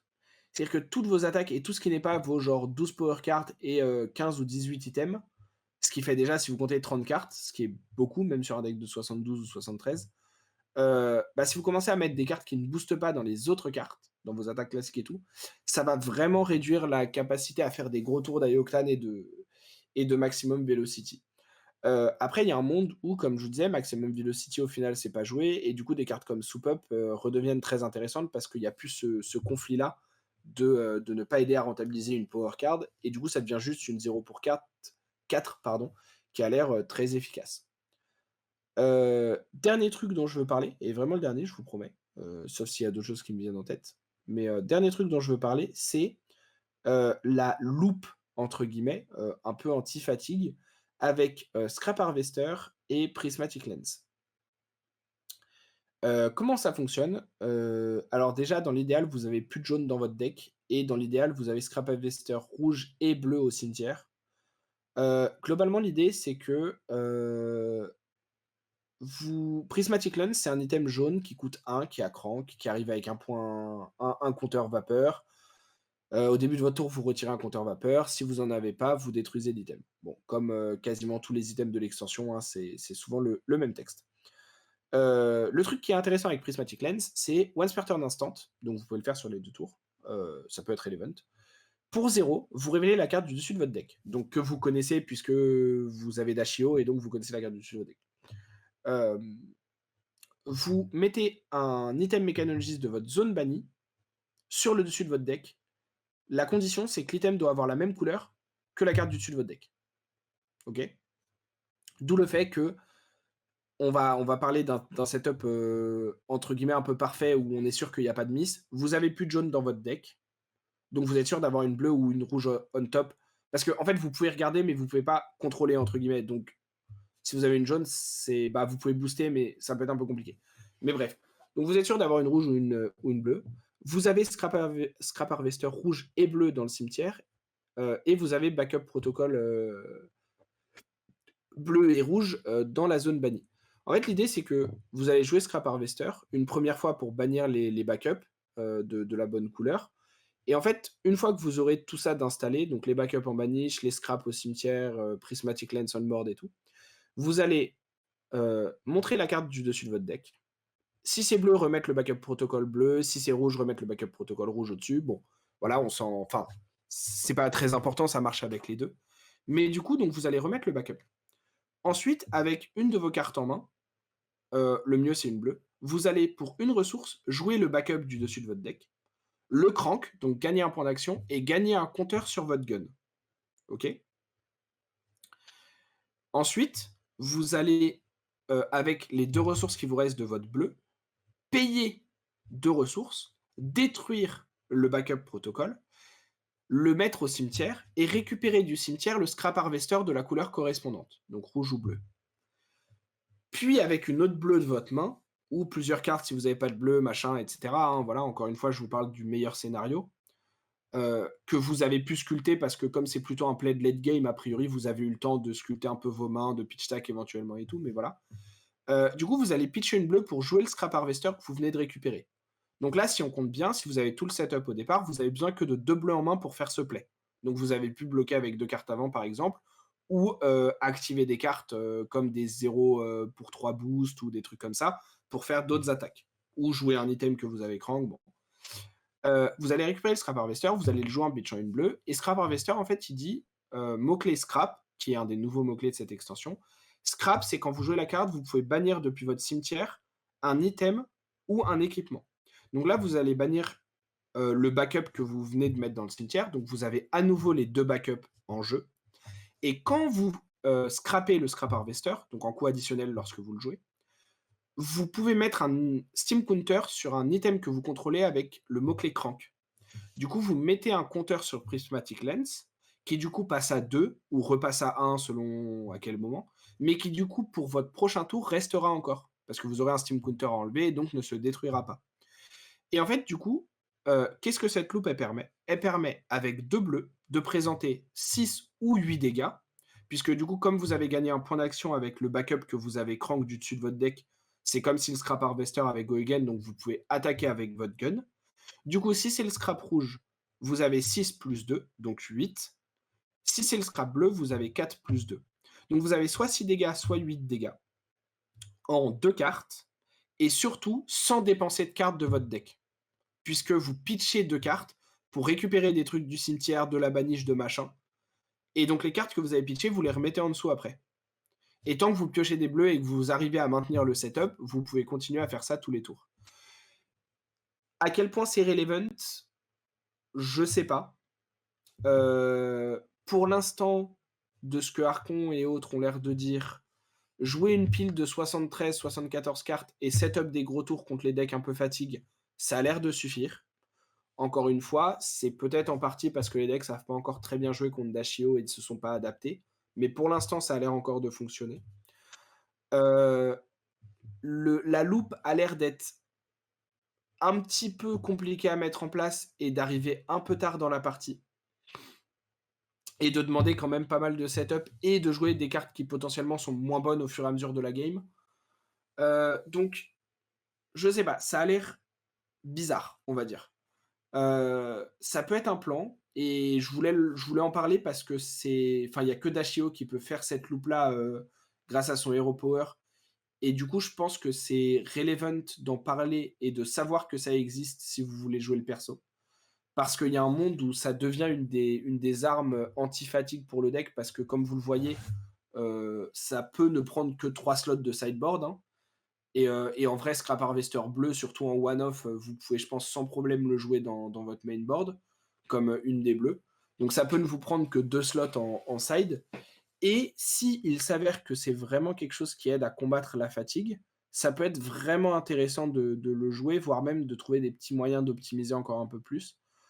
Donc voilà, je voulais en parler pour que les joueurs et joueuses, qui vont, prendre un peu le deck et le tester sachent que ça existe, parce que ça peut devenir relevant même si ça ne l'est pas forcément, là tout de suite maintenant.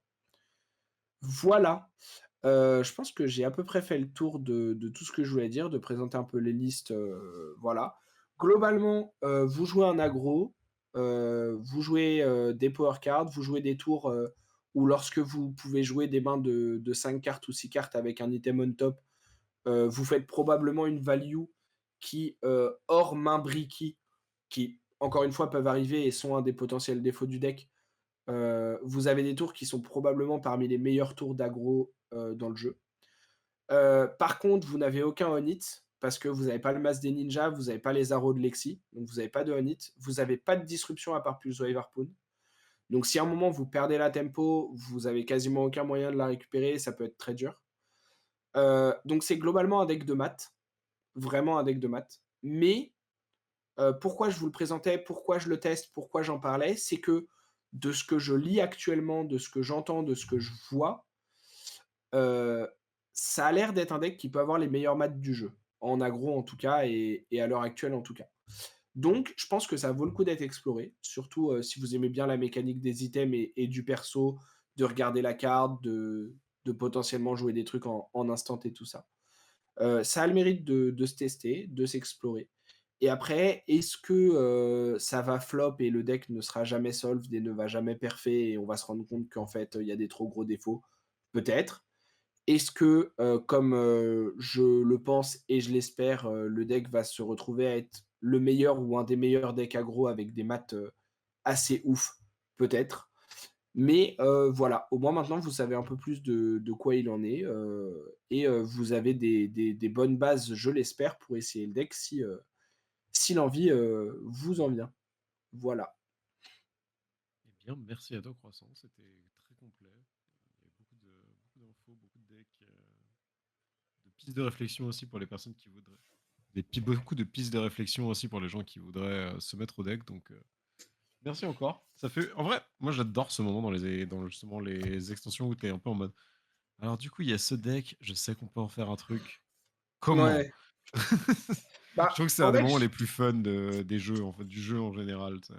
ouais, je suis d'accord. En vrai, je pense que, mais il me semble que je l'avais je pense même que je l'avais dit dès le départ, que Dash, c'était le deck qui avait le plus de potentiel selon moi parmi les 3 d'être Ouais. un très bon deck, quand il sera solve.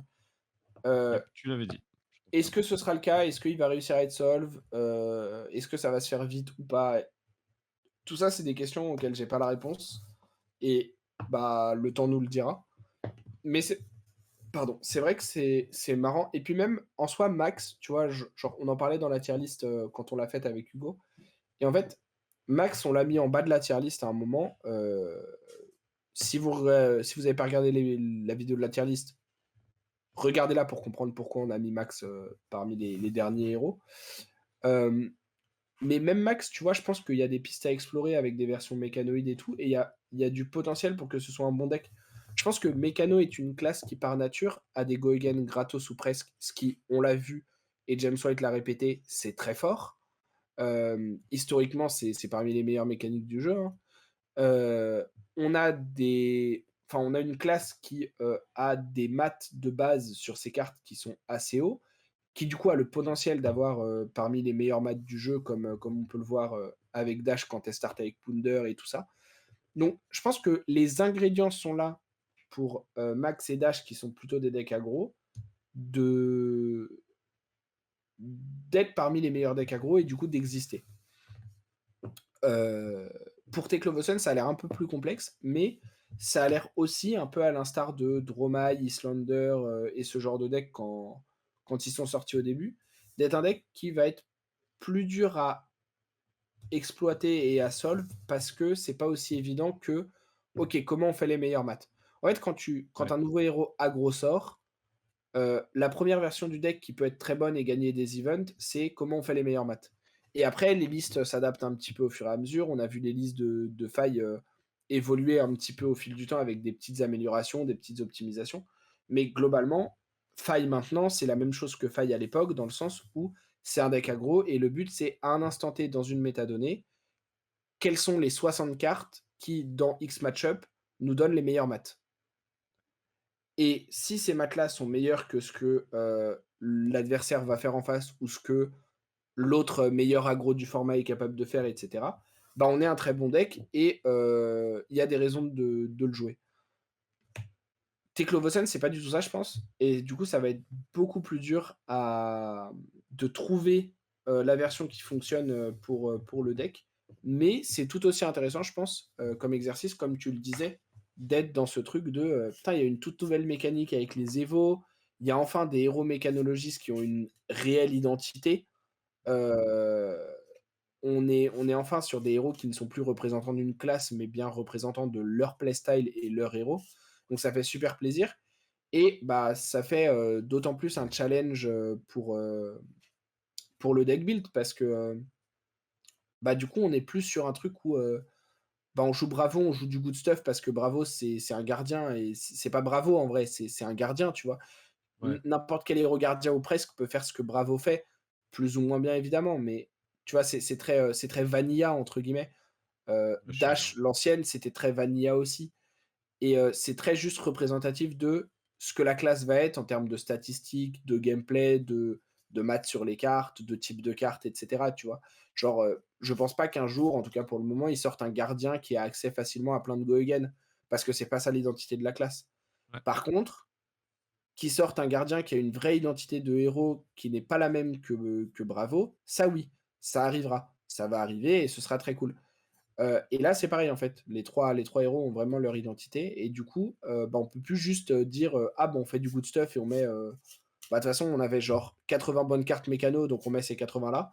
Maintenant, on a genre 150 bonnes cartes mécano et il faut choisir, lesquelles 80 on met par rapport à ce qu'on a envie de faire avec le héros et ce que le héros lui-même a envie de faire et tout ça. Et c'est hyper intéressant, mais du coup, c'est, bah, un gros challenge et pas dit qu'on y arrive très vite.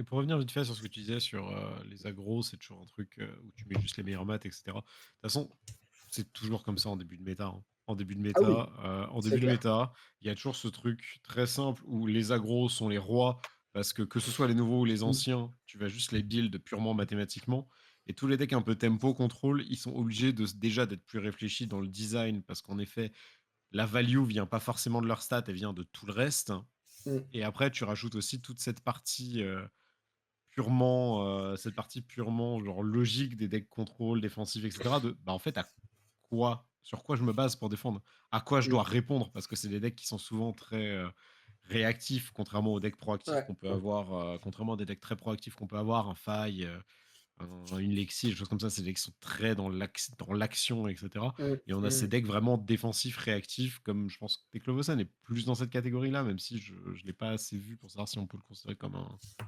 contrôle ou tempo, mais en tout cas, c'est plus un deck qui a besoin de son temps pour être mis en place Oui, c'est clair. et du coup, pour avoir ce temps de mise en place, il est obligé de savoir exactement à quoi répondre. Mmh. Parce que tu joues pas de la même façon si ta Complètement. méta est remplie d'un ninja qui va juste te faire plein de petits 1-1-1-1, 3-3-3 avec des chainings de 20 000 Mmh. kilomètres, ou si tu dois être une méta qui est remplie d'un gardien qui te fait des attaques à 11, en fait. Ah ouais, complètement. Complètement, complètement, Donc, complètement. moi, ce que je trouve vraiment, enfin, c'est aussi un truc que je trouve intéressant, c'est tout ce moment où on se dit, bah alors du coup, comment on solve ça? Mmh.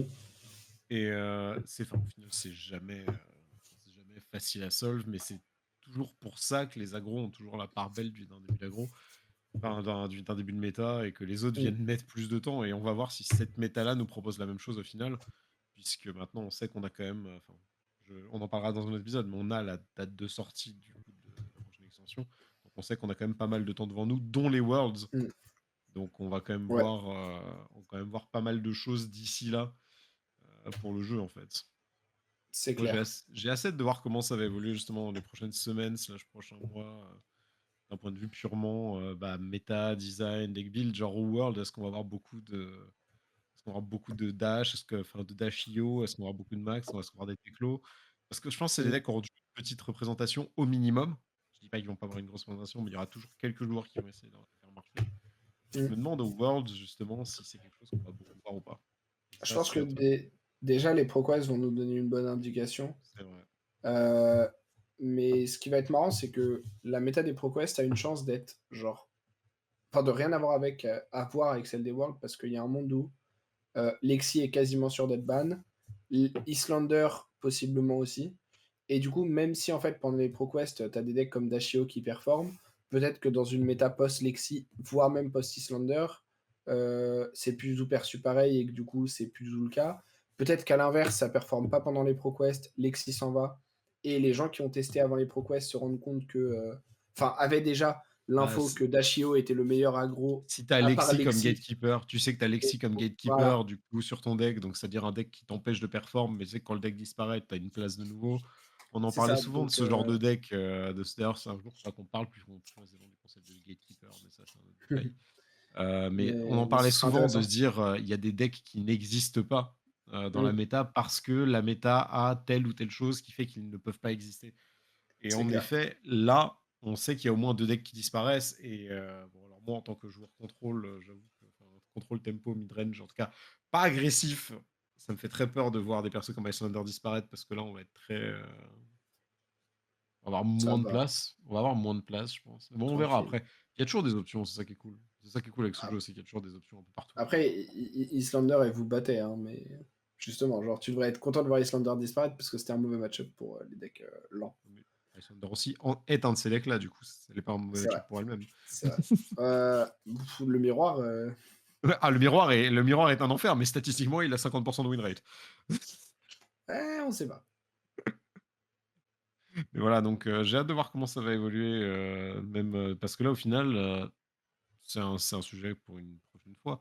Mais on a potentiellement à la fin des ProQuest la disparition de tous les héros Ice existants, hein. Ouais Et et la c'est disparition de très la bien. mécanique Ice, non, c'est naze. Si, c'est Ice, trop bien. meilleur élément. Non, Euh, non, non, non. En vrai, j'aime bien Ice, mais je pense que en fait, ils ont donné trop de choses et que du coup, non, c'est plus équilibré, c'est une mécanique qui a ses défauts, on va pas faire genre. Moi, c'est une mécanique que j'aime beaucoup. Enfin, c'est une mécanique que j'aime beaucoup. Euh, on verra ce qu'elle donne. On verra du coup ce que ça donne parce qu'une fois que tu fais partir tous les héros Ice, vu la politique de LSS, on va être obligé d'avoir une nouvelle série de héros Ice parce que bah, sinon ça va être un peu triste, hein, soyons honnêtes. Oui, oui, oui. Donc j'ai hâte de voir ce que ça va donner parce que là, cette saison de ProQuest, comme tu dis, potentiellement changer entièrement la méta. Donc j'ai hâte de. Il y a plein de choses en fait là dans les prochaines semaines slash mois qui vont être hyper intéressantes, qui sont d'une certaine façon liées à Bright Lights et de l'autre façon liées au jeu en lui-même. Parce que Mmh. Bright Lights apporte des trucs qui, comme tu dis, vont changer le ProQuest, vont changer la saison d'après. Euh, j'ai vraiment très très hâte. Je pense que Barcelone va être cool. Moi, genre à regarder. Comme je vais pas forcément participer à la partie de scellé limitée, etc. Mmh. Je vais être très dans la partie où je peux jouer mon moustachu. Mais, j'ai hâte de voir toutes ces évolutions, toute cette méta qui change et en Yes. général ce que les S nous préparent pour la suite. Je parle dans mon Yes, micro. yes, yes. Non mais ouais, ouais, ouais, ça va être cool. J'ai hâte aussi, genre, ça va être intéressant. Ouais. Bah, en tout cas, merci tout le monde de nous avoir suivis parce que l'épisode va s'arrêter là pour ce soir. Donc merci à tout le monde de nous avoir suivis, d'avoir été là. On espère que ça vous a plu, que ça vous intéresse. Ça faisait longtemps qu'on n'avait pas fait un épisode vraiment focus, je crois. Donc ça Mmh. fait du bien de. On ne les abandonne pas pour les deck tech. Les deck tech existent, les focus aussi. Ce n'est pas la même chose. Donc si ça vous plaît, encore une fois, n'hésitez pas à nous le dire. L'épisode sort, les deck tech sortent. Là, on a pas mal de. Du coup, avec en plus la review slash tier list, on a pas mal de contenu en ce moment. Donc n'hésitez pas à nous dire si ça vous plaît, qu'on continue comme ça. Et merci à toutes les personnes qui nous suivent. Du coup, et à la prochaine fois.